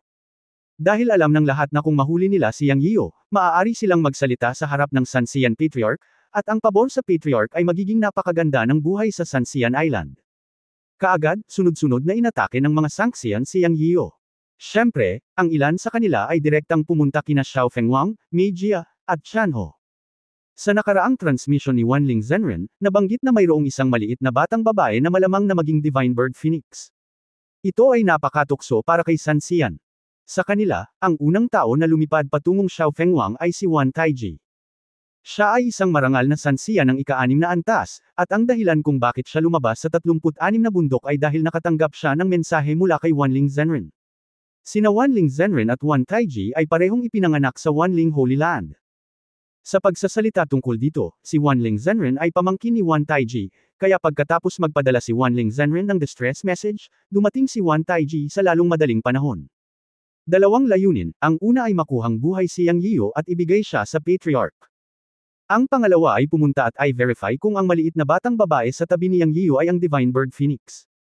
Kung ito ay ang Divine Bird Phoenix, kung gayon ito ay magiging isang malaking kita. Kaya't nang si Wan Taiji ay nagudyok sa ilang tao na salakayin si Yang Yiyo, umalis din siya, ngunit ang kanyang target ay dumiretso sa maliit na Phoenix. Gayunpaman, ang taong nakakaalam na ang maliit na batang babae ay malamang na ang Divine Bird Phoenix ay hindi lamang si Wan Taiji. Nang magsimula ang labanan, 8 nakakalat na immortal ang sumugod patungo sa maliit na Phoenix at iba pa. Nag-alala si Wan Taiji tungkol dito, at naunahan niya ang lahat sa sandaling umalis siya. Kung ang maliit na babae ay ang Divine Bird Phoenix o hindi, dapat itong kumpirmahin ni Wan Taiji, ang ika-6 na turn na nakakalat na immortal na may pinakamataas na paglilinang sa bukid. Isang malamig na ungol na parang kulog ang bumangon, na naging sanhi ng panginginig ng buong 8 nakakalat na immortal na orihinal na nagmamadali patungo sa maliit na Phoenix, at hindi sinasadyang bumigay, na nagpapahintulot kay Wan Taiji na sumugod sa harapan. Gayunpaman, may 2 magagandang babae sa tabi ng maliit na Phoenix, na lahat ay puno ng lakas ng demonyo. Dapat silang mga demon cultivator. Ang isa sa kanila ay napakaganda na ito ay makapigil hininga. Ang ganitong uri ng gamot ay may pinakamahusay na kalidad at pinakaangkop para sa paglilinang ng kaldero. Ilang nagkalat na immortal ang agad na tumingin kay Chanho at Sister Mei. Dahil hindi nila kayang makipagkompetensya kay Wan Taiji para sa Little Phoenix, ang natitirang magagandang babaeng demon cultivator ay kailangang umasa sa kanilang sariling kakayahan. Si Sister Mei, Chanho, Little Phoenix at Dower ay nakatayong magkasama, at natural na nakita ang lahat. Nakaharap si Wan Taiji na nagmamadaling lumapit, habang ang kanyang mga mata ng apoy ay nakatutok sa Little Phoenix. Maaaring hulaan ni Sister Mei ang kanyang layunin, ngunit alam niya ang kakayahan ng Little Phoenix, at hindi ganoon kadaling ibagsak ang Little Phoenix. Siya! Sinabi, Xiangxiang, Shanhong, kayong dalawa ay humarap kay Wan Taiji at sa kanyang kabit. Tandaang pumatay kung kaya ninyo, ngunit ang kaligtasan ay mauna kung hindi ninyo kaya. Ipaubaya sa akin at kay Chanho ang mga nasa ilalim ninyo upang masira. Okay, nakuha ko, Sister Mei. Tumili. Tumugon sina Little Phoenix at Dower. Patayin, sa sumunod na sandali ay sinabi ni Sister Mei ang salitang, patayin. At ang kanyang buong katawan ay natatakpan ng gintong liwanag. Isang sigaw ng dragon ang umalangaw sa kalangitan. Biglang nagbago si Sister Mei sa kanyang tunay na anyo ng isang gintong dragon. Isang 5 kuko na gintong dragon ang humigit kumulang 100 metro ang haba ang lumipad sa himpapawid. Kung ikukumpara sa 1,000 metrong katawan ng Dharmakaya ni Yang Yiyo, ang 100 metro na tunay na katawan ng dragon ni Meijia ay tila maliit, ngunit sa mga mata ng mga tagalabas, ang pagkabigla ay hindi bababa sa 1,000 metrong napakalaking katawan ng Dharmakaya ni Yang Yiyo. Dahil ito ay isang tunay na dragon. Nangunguna ang dragon sa 4 na malalaking hayop na kinikilala ng mga kontemporaryong magsasaka. Ngunit ang 4 na dakilang hayop na binanggit dito ay ang Azure Dragon, Phoenix, White Tiger at Black Tortoise. Ngunit ang tunay na katawan ng dragon na binago ni Sister Mei ay puno ng gintong liwanag, isang gintong dragon. Ang Dragon Clan ay ang pinakaginintuang, at ang 5 Clawed Golden Dragon ay walang alinlangan ng royal family ng Dragon Clan sa mundo. Ang pinakamarangal na bloodline. Sa modernong mundo ng cultivator, pabayaan ang 5 Clawed Golden Dragon, kahit ang Azure Dragon ay mahirap makita. Ngayon ay lumitaw ang isang 5 claw na gintong dragon. May isip ang pagkabigla sa 12-dosenang mga nagkalat na immortal na naruroon. Ang malakas na sigaw ng dragon ay umalangaw sa buong kataas-taasang bundok, na umaaligid sa hangin, at ang presyon ng gintong dragon ay nagmula. Ang mga ibon at hayop ng Supreme Mountain sa loob ng isang radius na 12-dosenang milya ay umiyak. Dragon! Dragon! Golden Dragon! Paano ito posible? Nataranta ang isang ungol sa sarili, nanginginig ang boses. Ang pagkakatawang tao ni Sister Mei ay natigilan sa lahat, at ang lahat sa madla ay tumigil at tumingin sa langit. Maging si Wan Taiji ay natigilan. Huminto siya at tumingin sa gintong dragon na umaaligid sa langit. Laking gulat ni Wan Taiji. Hindi niya akalain na may 5 kuko na gintong dragon sa mundo ngayon. Pagkatapos mag-react, tuwang-tuwa si Wan Taiji. Ngayon hindi mahalaga kung ang banal na ibong Phoenix ay umiiral o wala. Hanggat kaya niyang talunin ang 5 kuko na gintong dragon na ito, ang ika-7 turn na nakakalat na walang kamatayang makalangit na kapigatian ay magagarantiyahan sa hinaharap. Sa karanasan ni Wan Taiji, ang lakas nitong 5 kuko na gintong dragon ay tila hindi masyadong malakas. Sa karamihan, ito ay nasa antas ng ika-6 na pagliko. Ito ay hindi kahit na ang antas ng 5th turn nakakalat na immortal. Hindi problema para sa kanya, isang kalat-kalat na immortal mula sa Wanling Holy Land, na ibagsak ang 5 Clawed Golden Dragon na ito, dahil ang cultivation method at magic research ng Wanling Holy Land ay ang pakikitungo sa mga halimaw. Halimbawa, ang tigre na may ngiping sable sa ilalim niya ay pinasuko at na-lecture niya. Sa sandaling ito, isa pang mahabang sipol ang tumaas, Chu. Ito ay ang pagkakatawang tao ng maliit na phoenix. Sa mga pakpak nito na nakabuka sa mahigit 10 metro, ang makulay na phoenix na may mga apoy ng lavender sa buong katawan nito ay pumailan lang sa kalangitan. Sumayaw sa langit ang mga dragon at phoenix. Pagkatapos ay may isang matalim na tunog, G. Tumagos sa eardrums ang tunog na ito. Nakatulala ang lahat. Ang kaakit-akit na babae sa lupa, na may puting liwanag sa buong katawan, ay dahan-daang bumangon, at sa susunod na sandali, siya ay naging isang Snow White Fox na may taas na 9 metro at higit sa 10 metro ang haba. Ang susi ay nasa likod ng puting sorrow na ito, 9 na buntot na halos 9 na metro ang haba ay umindayog pataas. Nine-tailed Fox Demon. Isa rin itong halimaw ng langit at lupa. Maraming Fox Demon sa mundo, ngunit walang maraming Fox Demon na maaaring mag-evolve sa 9 na buntot. Sa isang kisap mata, lumitaw ang 5 kuko na gintong dragon, ang Divine Bird Phoenix, at ang Nine-tailed Fox Demon. Siyempre, sa lupa, hindi kalayuan sa Nine-tailed Fox. Mayroon ding marten na may gininto ang buhok sa buong katawan at 4 na kuko na tila napakatalas. Tumili. Si Daoer ay umungal, at ang isang pares ng mga pakpak ay nakabuka mula sa kanyang likuran. Siya ay naging isang gintong ilaw at nawala sa lupa. Sa susunod na sandali, lumitaw siya sa tabi ng phoenix sa himpapawid. May sumigaw, ang maalamat na lumilipad na banal na marten ay sikat sa 3 kaharian para sa pangangaso ng kayamanan. Sino ang batang ito na si Yang Yin? Siya ay may 4 na banal na hayop sa paligid niya nang hindi sinasadya. Si Sister Mei, ang maliit na phoenix, ang Sky Fox, at si Daoer ay sunod-sunod na nagbago, na nagpasindak sa 12 ng mga nagkalat na immortal na naruroon at nagdala sa kanila ng malaking psikolohikal na pagkabigla. Ang mahabang dagandong ng mga banal na hayop at ibon ay umalingaw-ngaw sa kalangitan at kumalat sa malayo at malawak. Kabanata 1758, sa ilalim ng mga palaspas 44. Si Wan Taiji, na nabigla din sa field, ay pinaikit ang kanyang mga mata sa oras na ito, at tinitigan ng mga banal na hayop na ito na may nagniningas na mga mata. Sa kanyang pangunawa, ang mga banal na hayop na ito ay hindi itinuturing na mga adulto, o matagal pa bago ang kanilang mga bloodline ay ganap na bumalik sa kanilang mga ninuno. Tila sila ay makapangyarihan, ngunit sa katunayan, ang kanilang lakas ay dapat nakaraniwan. Sa oras na ito, handa siyang kumilos ng mabilis, kung hindi ay kumalat na ang mahabang dagandong, at ang 6 na turn-old na multo sa 36 na bundok na mas malakas kaysa sa kanya ay tiyak na darating pagkatapos matuklasan na ito ay isang banal na hayop. Sa oras na iyon, walang sabaw para sa kanya. Sa pag-iisip nito, biglang naging malakas ang buong katawan ni Wan Taiji, at umungal siya sa mahinang boses, tinapakan ang kanyang mga paa at sumugod sa langit. Sa sandaling ito, ang kanyang unang target ay ang maliit na phoenix. Siya.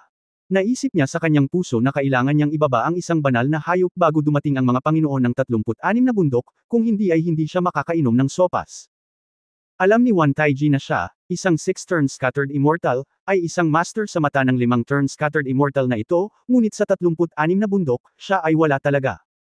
May mga immortal sa gitna at huling yugto ng ika-6 na revolusyon, at ang 3 dakilang ninuno ay nasa tuktok ng ika-6 na revolusyon. Napakalaki ng kaguluhan dito, naniniwala si Wan Taiji na tiyak na maaalarma ang mga matandang immortal sa pinakamataas na antas na darating. Kaya talagang tama na gumawa ng inisyatiba sa oras na ito. Tulad ng para sa iba pang 5-turn immortals, malayo pa sila sa pakikipagkompetensya sa kanya.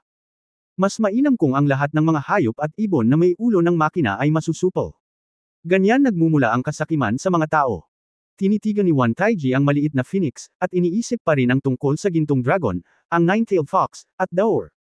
Siyempre, alam din niya na hindi makatutuhanang patayin ang lahat ng mga hayop na ito. Ngayon ay nakatutok siya sa maliit na phoenix, at isa rin itong magandang pagkakataon para sugpuin ang maliit na phoenix. Sa mga mata ni Wan Taiji, ang pinakamaganda ay ang ginintoang dragon at ang maliit na phoenix, at sa kanilang dalawa, sa palagay niya ay mas mahina ang maliit na phoenix at mabilis na maibaba. Para naman sa gintong dragon, mas mahirap itong pakitunguhan kaysa sa maliit na phoenix. Sa totoo lang, kung alam ni Wan Taiji na ang lilang apoy ng phoenix ng maliit na phoenix ay maaaring sumunog sa isang master ng ika-6 na antas ng revolusyon, marahil ay hindi niya itinakda ang unang target sa maliit na phoenix.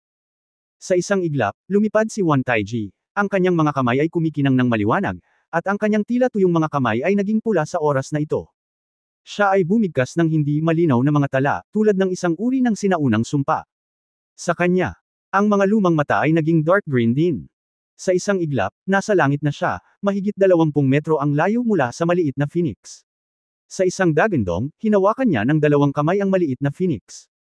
Sa pinagsamang pagsisikap ng dalawang higanteng kamay, ang init na tumatakip sa langit ay naging napakalaking 100 metro. Inatake ng kaliwa at kanang puwersa ang maliit na phoenix, tila sinusubukang saluhin ang maliit na phoenix sa kanyang mahiwagang mga kamay. Kasabay nito, si Yang Yian ang unang sumalakay, at pinalibutan siya ng 30 o 40 nakakalat na immortal. Nakalubog pa rin siya sa pagbabago ni Sister Mei, ang maliit na phoenix, at ang Sky Fox.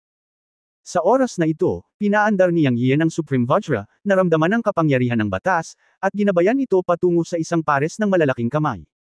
Sinabi ng matanda na gusto niyang isama niya ang kapangyarihan ng batas sa mahiwagang kapangyarihan ng 12 Supremo para lumaban. Bagamat hindi pa niya ito sinubukan noon, alam ni Yang Yian na hindi ito mahirap. Kung kaya niyang isama ang kapangyarihan ng batas sa paraan ng espada ng Dao, maisasama niya ito sa pinakamataas na supernatural na kapangyarihan. Ang lahat ng mga batas sa mundo ay maaaring ibuod sa isang pangungusap, lahat ng mga batas ay bumalik sa kanilang pinagmulan. Kaya naisip niya na hindi ito mahirap. Gamit ang kaluluwang kapangyarihan ng matanda na ipinahiram sa kanya, hindi ito magiging napakahirap na unawain at gamitin ito sa lugar. Ang kapangyarihan ng batas ay isang uri ng kapangyarihan ng langit at lupa, na kailangang madama at gabayan ng kaluluwa. Ang tunay na diwa at ang pinakamataas na supernatural na kapangyarihan ay handa na. Sa kasong ito, hinarap ni Yang Yiu ang higit sa 30 nakakalat na immortal. Matapos ay activate ang kaluluwa, naramdaman niya kaagad na mayroong isang hindi maipaliwanag, hindi nakikita at hindi nasasalat na puwersa sa nakapaligid na mundo, ngunit ito ay totoo. Sa oras na ito, ngumiti si Yang Yiu. Sa susunod na sandali ay binuksan niya ang kanyang bibig at sinabi, Vajra Supreme. Ang pag-activate ng tunay na diwa sa kanyang katawan, ang 1000 metrong taas na katawan ng Dharma, nakatayo ng tuwid sa pagitan ng langit at lupa, isang pares ng mga kamay na naglalabas ng maningning na gintong liwanag, na tumatakip sa langit at araw, at sinasampal ang 30 o 40 nakakalat na immortal. Nang bumagsak ang malalaking palad, dinala nila ang tunog ng mga bagyo, malakas na hangin, at gumugulong na ulap at kulog. Kahit sa sandaling ito, umiikot ang espasyo. Nang bumagsak ang malalaking kamay ni Yang, ang kagubatan sa ibaba ay kumakaluskos. Bitik at maging ang mga nagtataasang puno na maaaring yakapin ng 3 tao ay gumawa ng isang mapurol na tunog. Lumipad ang buhangin at bato. Bago bumagsak ang malalaking kamay, nagkagulo na ang lupa. Sa sandaling ito, ang mga mukha ng 30 o 40 nakakalat na immortal ay nagbago ng husto. Hindi nila gaanong pinansin si Yang Yiu sa simula, at naniwala pa sila na ang 1000 metrong Dharma na katawan ni Yang Yiu ay isang ilusyon lamang. Pero ngayon alam na nila na ang 1000-meter giant body ni Yang Yiu ay hindi peke. Ito ay isang tunay na katawan ng Dharma, at ito ay isang katawan ng Dharma na maaaring gumamit ng mga dakilang mahiwagang kapangyarihan. Sa sandaling ito, maraming nakakalat na immortal ang nadama ang walang kapantay na presyon ng langit at lupa, at ang kanilang mga bituka ay berde sa panghihinayang. Dapat kanina pa nila ito iniiwasan. Ngayon ay hindi na nila ito maiiwasan kahit gaano pa nila ito iniisip, maaari lamang nilang labanan ito. Ngunit ang susi ay kung nilalabanan nila ito, maaari ba nilang labanan ito sa ilalim ng nakakatakot na aura? Walang nakakaalam nito. Naramdaman ng lahat na bumababa ang napakalakas na aura na ito, at ang power aura ay tila mas malakas pa kaysa sa kapangyarihan ng mga nakakalat na immortal na ito sa ikalimang antas. Sino ang nagsabing si Yang Yian ay nasa Ascension Realm? Ang mga Wanling Zenren na iyon ang dumurog nito at nagsabing si Yang Yian ay nasa Ascension Realm. Dahil dito, naniwala sila. Naniwala sila. Paano mailalabas ng isang cultivator na nasa Ascension Realm ang gayong nakakatakot na lakas ng hininga? Lahat ng nakakalat na immortal na sakop ng Vajra Supreme Divine Power ni Yang Yian at ang kanyang pares ng higanteng mga kamay ay natakot. Ngunit sa kritikal na sandali ng buhay at kamatayan, walang silbi ang magreklamo tungkol sa sinuman. Maaari lamang nilang sisihin ang kanilang sarili sa pagiging gaaman. Nang marinig nila na ang Yang Yian ay pinangalanan ng nagkalat na immortal na ninuno, lahat sila ay walang magawa. Lahat sila. Gustong mahuli si Yang Yian at humingi ng kredito sa harap ng nakakalat na immortal na ninuno. Ang mga ito ay hanggal. Walang oras para magreklamo. Sa oras na ito, 30 o 40 nakakalat na immortal ang bumuga ng malakas na hininga, at ang liwanag ay makulay. Lahat sila ay nagpakita ng kanilang tunay na kakayahan upang harapin ang pares ng higanteng kamay ni Yang Yian na tumatakip sa langit at araw. Dahil hindi sila makapagtago, kaya lang nilang kumapit. Kung sino man ang may mas malakas na magic power ay mabubuhay. Boom boom boom. Dose-dosenang mga hininga ang bumuga, nagtipon sa isang dumadagandong na tunog. Sa sandaling ito, ang mga mata ni Yang Yiyo ay napuno ng kawalang interes. Isa lang ang nasa isip niya, ang patayin ang lahat ng mga bastos na ito. Hayaan mo akong isa-isa, sa tingin mo ba madali akong ibuli? Kung hindi kita kayang patayin ng 2 palad, papatayin kita ng 20 palad. Sa wakas, ang isang pares ng mga higanteng palad na tumatakip sa langit at ang araw ay bumagsak sa 30 o 40 nakakalat na immortal. Boom! Itong tunog na lang ang natitira sa pagitan ng langit at lupa. Ito ay lupa. Nanginginig. Sa sandaling bumagsak ang higanteng palad ni Yang Yiyo, ito ay parang isang pagsabog ng atomic bomb. Bago ito dumampi sa lupa, yumanig ang lupa. Ang damo, puno, bato at puno ay naging abo sa ilalim ng napakalaking kapangyarihan, at naging abo sa bilis na nakikita ng hubad na mata. Nang bumagsak ang higanteng palad ni Yang Yiyo, ang lupa ay bamuka na may bitik, at ito ay naging mas malawak at mas mahaba. Sa isang putok, ang buong bundok ay nahati sa 2 hati, at lumitaw ang isang malaking puwang na 100 metro ang lapad at 1,000 metro ang lapad. Sabay-sabay na umalangaw ang mga hiyawan. Ang napakalaking kapangyarihan ay sumabog, at 30 o 40 nagkalat na mga immortal ay halos sabay-sabay na tumili. Ang kanilang mga depensa ay mahina sa higanteng palad ni Yang Yiyo at nabasag ng isa-isa. Pagkatapos, ang mga katawan ng nakakalat na mga immortal ay direktang sumambulat at naging isang bola ng ambon ng dugo, na tuluyang naglaho. Bilangin ang 5 o 6 na nakakalat na immortal, maliban sa 8 na humarap kay Sister May at sa iba pa, ang natitirang 44 na nakakalat na immortal ay pinatay ng mga palad ni Yang Yiyo. Ang katawan ng Dharma na 1,000 metro, na isinama sa kapangyarihan ng batas, sa tulong ng kapangyarihan ng kaluluwa ng matandang lalaki, ay ipinakita ng kataas-taasang Vajra, ang una sa 12 Supremo, at pumatay ng 44 na ikalimang liko na nakakalat na mga immortal sa isang iglap. Ang ganitong mga kasanayan sa pakikipaglaban at ang gayong mahiwagang kapangyarihan ay sapat na upang mabigla ang buong Sanxian Island at maging ang buong mundo ng magsasaka. Natigilan din si Yang Yiyo sa sarili niyang pag-atake. Hindi niya inaasahan na ang kataas-taasang mahiwagang kapangyarihan ng matanda ay maaaring gumamit ng ganoon kalaking kapangyarihan. O marahil ito ay kredito ng matanda, dahil sa sandaling ito ang kanyang buong katawan ay napuno ng kapangyarihan ng kaluluwa na ipinadala ng matanda. Ang kataas-taasang Vajra na isinama ang batas ay hindi inaasahan na magagawang magsagawa ng gayong kakilakilabot na kapangyarihan. Ngunit mayroon ding mga sumunod na pangyayari. Marahil ay dahil sa sobrang lakas. Karamihan sa kapangyarihan sa kanyang katawan ay naubos, at pagkatapos ay lumiit ang 1,000 metrong Dharma na katawan ng isang bilog, mula sa 1,000 metro hanggang sa higit sa 600 metro. Ngunit sa kabila nito, siya na ngayon ay naging isang mamamatay na Diyos na nakatayo sa pagitan ng langit at lupa. Kabanata 1759, ang bawat isa sa kanila ay gumagamit ng kanilang mahiwagang kapangyarihan. Sa parehong oras, sina Wan Taiji at Little Phoenix ay lumaban sa kabilang panig. Sure, hinarap ni Little Phoenix si Wan Taiji at hinawakan siya. Pagkatapos ng mahabang dagandong, lumabas ang mga lilang apoy sa kanyang bibig. Naalala niya ang sinabi ni Sister May, na lumaban ng mabilis at huwag magpigil. Mas mabuti kung mapapatay niya ito ng 1 beses. Kaya't ang Little Phoenix ay sumalakay gamit ang isang malakas na lilang apoy, na nasunog si Wan Taiji hanggang sa mamatay. Siyempre, hindi pushover si Wan Taiji. Kahit na siya ay isang junior 6th-turn immortal, mayroon pa rin siyang malakas na saber-toothed tiger mount. Ang dalawang magkasama ay maihahambing sa gitnang yugto ng 6 na turn na walang kamatayan. Hindi dapat maliitin ang kanyang lakas. Ang paraan ng paglilinang ay may mga watershed sa kaharian. 3, 6, 9, at 12 ang 4 na pangunahing watershed ng mga immortal. Sa tuwing tatawid ka ng isa, doble ang lakas mo. Kaya si Wan Taiji, isang 6th-turn immortal, ay makapangyarihan pa rin. Ngunit sa sandaling ito, ang kanyang higanteng mga kamay ay pinalapot ng kanyang mahiwagang kapangyarihan at ang mga lilang apoy ng Little Phoenix ay nagsalubong. Boom! Sa mahinang tunog, ang pares ng mana condensed na kamay ni Wan Taiji ay nagbuga ng nakasisilaw na puting liwanag at bumangga sa lilang apoy ng maliit na phoenix. Sa sumunod na sandali, biglang nagbago ang mukha ni Wan Taiji. Sa kanyang paningin, nakita niya ang kanyang nakasisilaw na puting mga kamay na naasimilasyon ng lilang apoy ng maliit na phoenix. Sandali lang iyon, at ang kanyang pares ng mana condensed na mga kamay ay na-assimilated, o nilamon pa nga ng lilang apoy ng maliit na phoenix. Dahil dito, nagbago ng husto ang mukha ni Wan Taiji, at mabilis siyang umatras.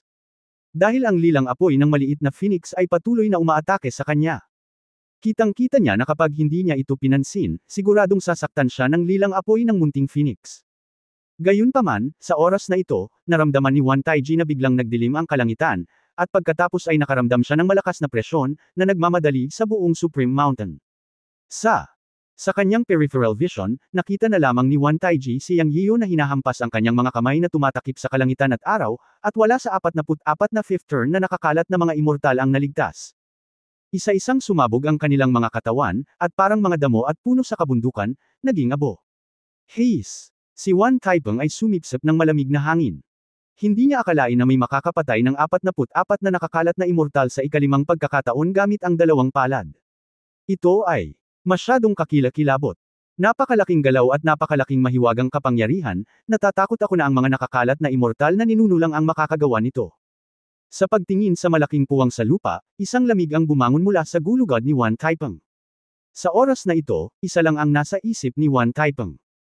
Sa kanyang mga mata, si Yang Yiyo, na may pinakamahinang paglilinang, ang pinakamakapangyarihang karakter, o masasabing kakaunti ang mahihinang hayop at ibon sa paligid ni Yang Yiyo. Sa oras na ito, nabigla si Wan Taipeng sa ginawa ni Yang Yiyo. Siya ay ginulo sa oras na ito, at siya ay nagdusa ng isang pagkawala kapag siya ay ginulo. Dahil sinunog siya ng apoy mula sa maliit na phoenix. Isang sigaw ang lumabas sa bibig ni Wan Taipeng. Kung hindi lang siya na-distract, naiwasan niya ang resulta ng apoy ng munting phoenix. Bilang resulta, sinalakay ni Yang Yiyo ang 44 na nakakalat na immortal sa kabilang panig. Ang nakakagulat na paggalaw ay nakagambala kay Wan Taiji, at siya ay natalo. Ang lilang apoy ng maliit na phoenix ay hindi biro, ito ay labis na mapang-akit. Bagamat ito ang kinahinatnan, pinatikim din ito kay Wan Taiji ang pakiramdam ng masunog ng hangin, apoy at apoy. Si Wan Taiji ay muling natakot habang sumisigaw. Hindi maapula ang lilang apoy sa kanyang katawan. Walang apoy na hindi mapapatay. Kahit na ginamit niya ang nakakalat na elemento ng immortal na lupa upang sirain ito, wala itong silbi. Sa halip, naramdaman niya na ang kanyang kapangyarihan ay nilamon ng lilang apoy. Ngayon ay natakot si Wan Taiji. Hindi na siya naglakas loob na manatili pa. Kanina, iniisip niyang ibaba ang isang phoenix para mag-ensayo, ngunit ngayon ay naalis na niya ito sa kanyang isipan. Swoosh, tiniis ni Wan Taiji ang hindi maapula na apoy sa kanyang dibdib at tumakas. Gayunpaman, sa sandaling ito, isang mahabang sipol ang tumunog sa kanyang mga tainga. Naramdaman na lang ni Wan Taiji ang paglabo ng kanyang eyeliner, na parang may kumikinang na gintong liwanag. Sa sumunod na sandali, naramdaman niyang nanlamig ang kanyang leeg. Puff! Sa kalagitnaan ng hangin, narinig ni Wan Taiji ang tunog ng pag-spray ng tubig sa ilalim ng mabigat na presyon. Pagkatapos ay pinalaki niya ang kanyang mga mata at sa wakas ay nakita niya kung ano ang gintong liwanag. Nagawa nitong lapitan siya ng walang anumang pagbabago sa espiritual na kapangyarihan. Ang susi ay ang pagkislap nito sa kanyang leeg, mas mabilis kaysa sa kanya, isang ika-6 na antas na immortal, at hindi niya ito nakita ng malinaw. Ito ay ang Marten sa tabi ni Yang Yiyo, na nagbuka ng kanyang mga pakpak at lumipad sa hangin upang harangan siya. Ungol. Sa oras na ito, ang bundok ni Wan Taiji, ang tigre na may sable tooth, ay tila nakatuklas ng isang malaking kalaban, at umungal sa Marten matapos itong mapagtanto. Ngunit para kay Wan Taiji, tapos na ang lahat. Sabay bali kasi ang leeg niya. Ang tunog ng pag-spray ng tubig ay ang kanyang leeg ay nag-spray ng dugo matagal na ang nakalipas, o ito ay tumatagas na hangin. Nagdilim ang mga mata ni Wan Taiji at ang kanyang kamalayan ay nahulog sa kadiliman. Sa oras na ito, mayroon talagang isang tao sa lupa na hindi gumagalaw, iyon ay ang magandang babaeng immortal ng Tongsian Palace. Hindi niya gustong maging kaaway ni Yang Yiyo sa simula, kaya hindi siya gumalaw matapos ang lahat ng iba ay nagmamadaling umakyat, ngunit pinanood lamang ang larangan ng digmaan. Nakita niya ang kapangyarihan ng mga palad ni Yang Yiyo na 1,000 metrong haba ng Dharma at ang nangingibabaw na lilang apoy ng maliit na phoenix na umaatake kay Wan Taiji. Pagkatapos, ang lumilipad na banal na mink ay naging isang gintong liwanag na mas mabilis kaysa sa kidlat, at dumaan sa leeg ni Wan Taiji na sinusubukang tumakas. Pagkatapos, ang malalaking mata ni Wan Taiji ay gumalaw sa kanyang ulo at nahulog mula sa himpapawid, direktang bumagsak sa malaking puwang na nahati ng mga palad ni Yang Yiyan. Pagkatapos, gamulong pababa ang walang ulong katawan ni Wan Taiji mula sa likod ng tigre na may ngiping saber. Ngunit ang mink ay umiwas muli at tumakbo diretso sa katawan ni Wan Taiji, ngunit ang bundok ni Wan Taiji ay umungal sa mink, at ang buhok ng mink ay tumindig ng baligtad, at ito ay umatungal diretso sa langit sa bundok ni Wan Taiji na may saber-tooth na tigre. Squeak! Pagkatapos ng dagandong na tumagos sa eardrum, tumalikod ang tigre na may ngiping sable at walang pag-aalinlangan na tumakbo, hindi ng ahas na harapin ang mink. Pagkatapos, ang mink ay naging isang gintong liwanag at tumagos sa katawan ni Wan Taiji. Sa susunod na sandali, ang 5 ulo ni Wan Taiji ay napunit, ngunit isang mahiwagang puso ang lumitaw sa maliliit na kuko ng mink. Habang kumikibot ang mga talukap ng mata ng magandang babae sa Tungsian Palace, nilamon ni Dower ang mahiwagang kapangyarihan at puso ni Wan Taiji. Sa puntong ito, tuluyang nawala si Wan Taiji. Kasabay nito, umalangaw sa langit ang dagandong ng dragon ni Sister May. Ilang nagkalat na immortal na orihinal na nagplanong salakayin siya ay nag-ambala rin sa pagpatay ni Yang Yian sa higit sa 40 nakakalat na immortal. Bilang resulta, ang buntot ng dragon ni Sister May ay tumawid sa kanilang mga tainga, at pagkatapos ay sumipol siya at nagluwa ng gininto ang hininga ng dragon, na direktang sumisingaw sa 4 na nagkalat na immortal at ginawa silang kawalan. Ang hininga ng dragon ni Sister May ngayon ay hindi kayang tiisin ng lahat. Tungkol naman sa Sky Fox sa lupa, matapos itong mag-transform, 3 rin sa kanila ang sumugod na walang pakialam sa kanilang buhay, ngunit natatakpan sila ng pulang ilaw ng dragon na lumabas mula sa mga mata ng Sky Fox at nakuha ang kanilang mga kaluluwa. Ang 3 nakakalat na immortal ay agad na nawala sa kanilang paningin at talagang nagsimulang mag-away sa isa't isa. Kahit na ang Sky Fox ay ang mas mahina sa iilan, siya ay isang tunay na 9-tailed fox. Ang angka ng fox ay isinilang na may sining ng alindog, at ang pula na lumabas sa kanyang mga mata ay isang mahiwagang kapangyarihan na maaaring makuha ang isipan ng mga tao. Yung 3. Ang mga immortal ay tinamaan at nagsimulang mag-away sa isa't isa. Hindi man lang sila tinamaan ng fox. Sa isang tiyak na sandali, ang 9 na buntot ng fox ay napunta sa 3 immortal ng hiwalay, sinusubukang patayin sila sa isang suntok. Boom boom boom. Pagkatapos ng isang pag-awit, ang 3 immortal ay nakitang nagniningning ng maliwanag, at talagang nilalabanan nila ang 9 na buntot ng fox. Ito ang natatanging depensa ng mga immortal. Ang buntot ng fox ay hindi nasira ang depensa ng 3 tao, ngunit ginaisang ang 3 immortal sa susunod na sandali. Ang pagtatanggol ng fox ay ginawa lamang ng 3 immortal na tamaan ang kanilang mga kamay at dumura ng dugo. Sa pangwakas na pagsusuri, ang paglilinang ng fox ay mas mababa, at ang agwat sa pagitan nito at ng mga immortal na ikalimang turn ay mas malaki. Ang 3 immortal na nagising sa suntok ay sumugod sa fox sa galit. Ang sitwasyong ito ay parang wala sa kontrol ang sitwasyon at naging backfire. Sa ilang sandali, ang fox ay nasa panganib. Mayroon din siyang presyo upang gamitin ang mga mata ng enchantment, at may mga paghihigpit. Hindi ito magagamit anumang oras. Nag-counter-attack ang 3 immortal at saglit na namutla ang mukha ng fox. Gayunpaman, nagawa niyang malito ang 3 5th turn immortal sa isang suntok. Ang kakayahang ito ay labag na sa kalooban ng langit. Sa sandaling ito, tiningnan ni Chanho ang 3 immortal na sumusugod sa kanya ng may mabangis na mukha at mapait na ngumiti, malayo pa ito. Kung mayroon pa akong 60 taon para magsanay, ang 3 immortal na ito ay papatayin. Sa mapait na ngiti sa kanyang puso, ipinikit ni Chanho ang kanyang mga mata. Pagkatapos niyang ihagis ang Eye of Charm, ang kanyang katawan ay pumasok sa mahinang panahon at wala siyang lakas upang labanan. Puff puff puff. Pagkatapos ay umalangaw ang 3 hiyawan. Naghintay ng mahabang panahon si Chanho nang hindi naramdaman ang pag-atake. Binuksan niya ang kanyang mga mata at nakita ang dragon-slaying sword ni Yang Yiyo na lumulutang sa kanyang harapan. Sa sandaling ito, inalis ni Yang Yiyo ang kanyang imahe ng Dharma at bumalik sa kanyang normal na laki, nakatingin sa kanya ng nakangiti. Ayos lang. Kabanata 1760, Takbo. Hindi pinapanood ni Yang Yiyan na masaktan ang Sky Fox. Sa katunayan, pinagmamasdan niya ang sitwasyon ng mga babae sa bukid.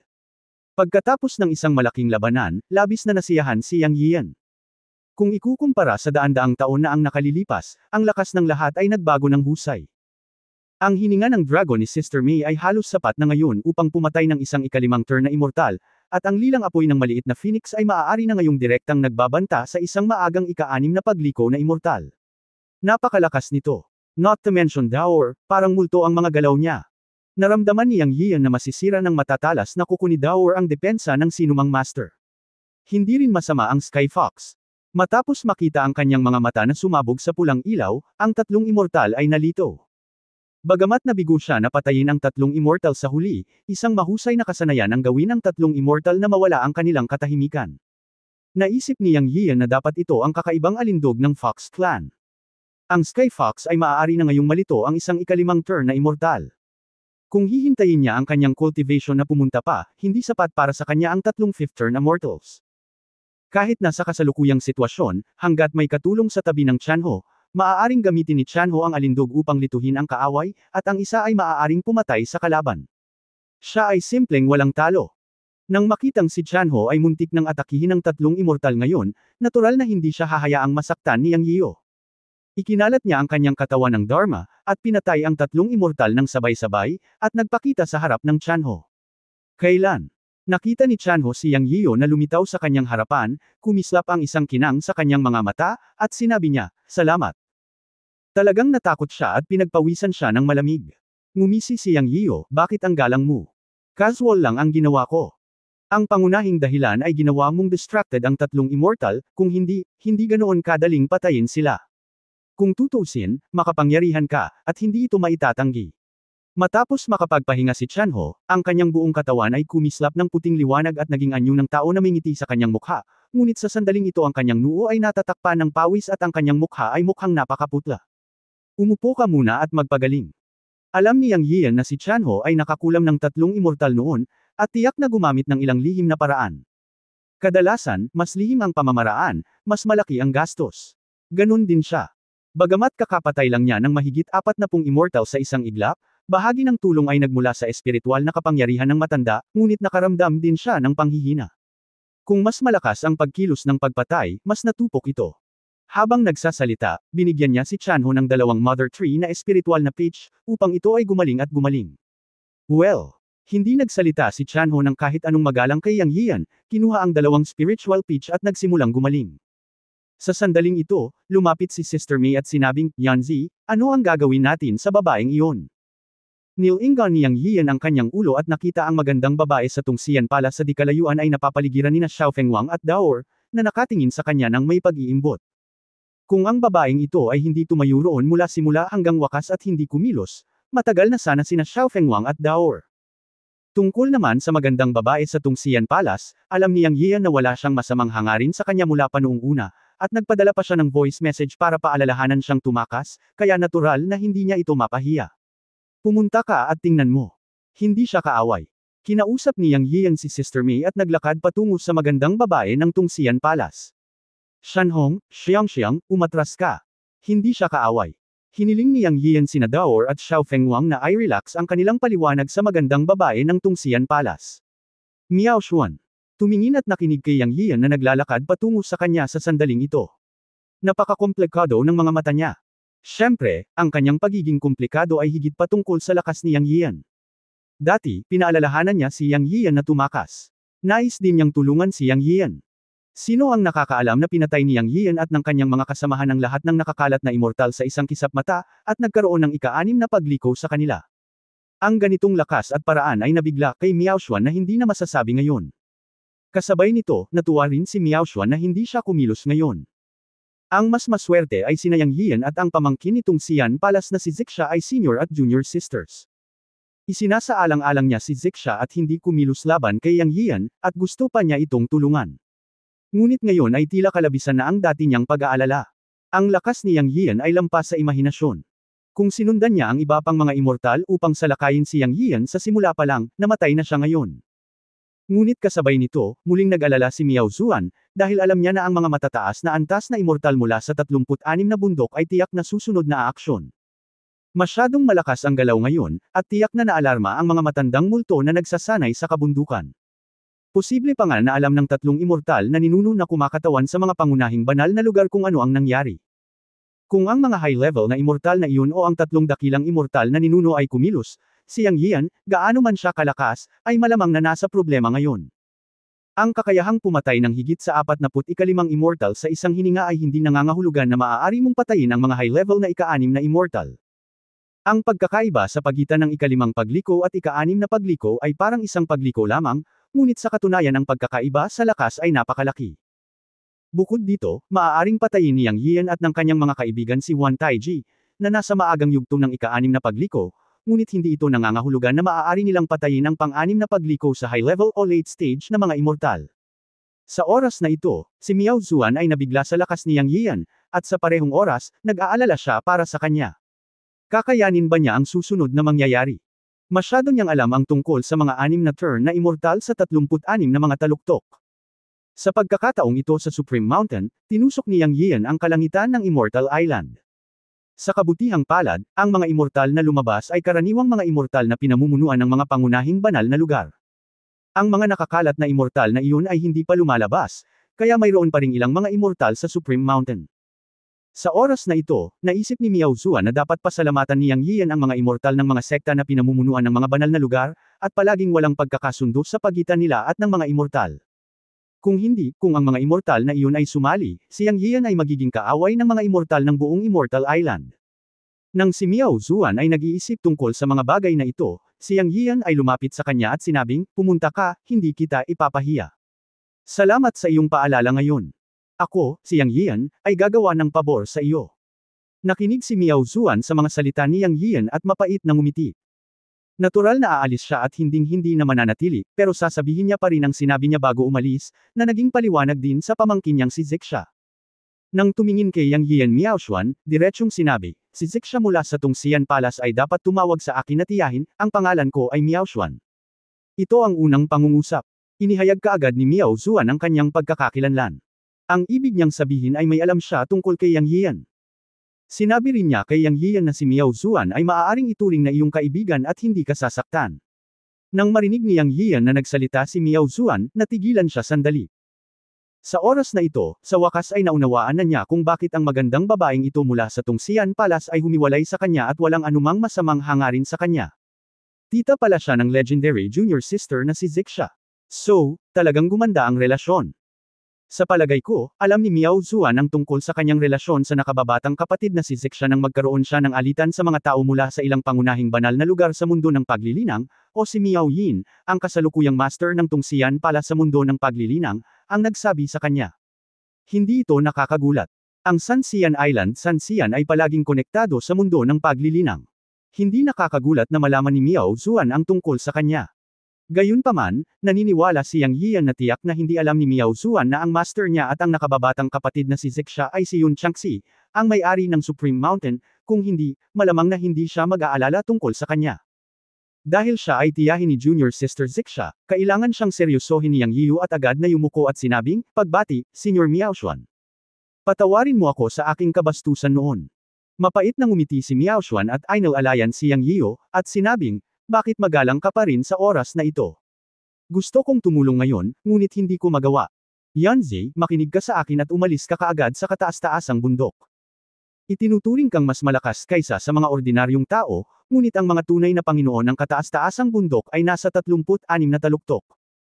Ang ingay ngayon lang ay naalarma na ako, natakot ka kaya't mabilis silang naalarma. Makakaalis sa gabi. Sa totoo lang, hindi lamang ang mga nakakalat na immortal na pinamumunuan ng mga sekta sa Supreme Mountain, kundi pati na rin ang mga nakakalat na immortal. Napakaraming tao ang napatay mo sa Supreme Mountain ngayon, at posibleng tumalon ang mga nagkalat na immortal para gumawa ng kaguluhan para sa iyo. Ang Supreme Mountain ay nasa Sanxian Island. Sa puso ng mga immortal, ang lugar ay banal. Pinatay mo ang napakaraming immortal sa Supreme Mountain. Iisipin nila na nilalapastangan mo ang kataas-taasang bundok. May 3 immortal na ninuno sa sekta na immortal na bahagi. Ang kanilang paglilinang ay nasa tuktok ng ika-6 na pagliko. Ang 3 ninuno ay pinigilan ang kanilang paglilinang sa tuktok ng ika-6 na pagliko sa libu-libong taon. Sila ay tunay na pagkakaroon ng malalim na paglilinang. Ang mga immortal ng mga nakakalat na magsasaka ay mayroon ding 3 ninuno. Hindi naman sa minamaliit kita, hindi mo talaga kayang masaktan sila. Hindi banggitin ang 6 na immortal na ninuno, mayroong 10 mataas na antas na immortal sa sekta na immortal na bahagi sa 36 na bundok lamang. Ang kanilang paglilinang ay nasa huling bahagi ng ika-6 na pagliko. Talaga, habang hindi pa sila nakakalabas ng bundok, mabilis kang tumakas. Mapait na ngumiti si Yang Yiu at sinabing, huli na para umalis. Nandito na sila. At saka, wala akong balak tumakbo. Hindi ko yan style. Huwag mo akong hintayin kung wala ako sa gabi. Lumabas ako para may gawin sa hapon. Huwag mo akong hintayin kung hindi pa ako babalik. End of this chapter. Abangan ang susunod na kabanata.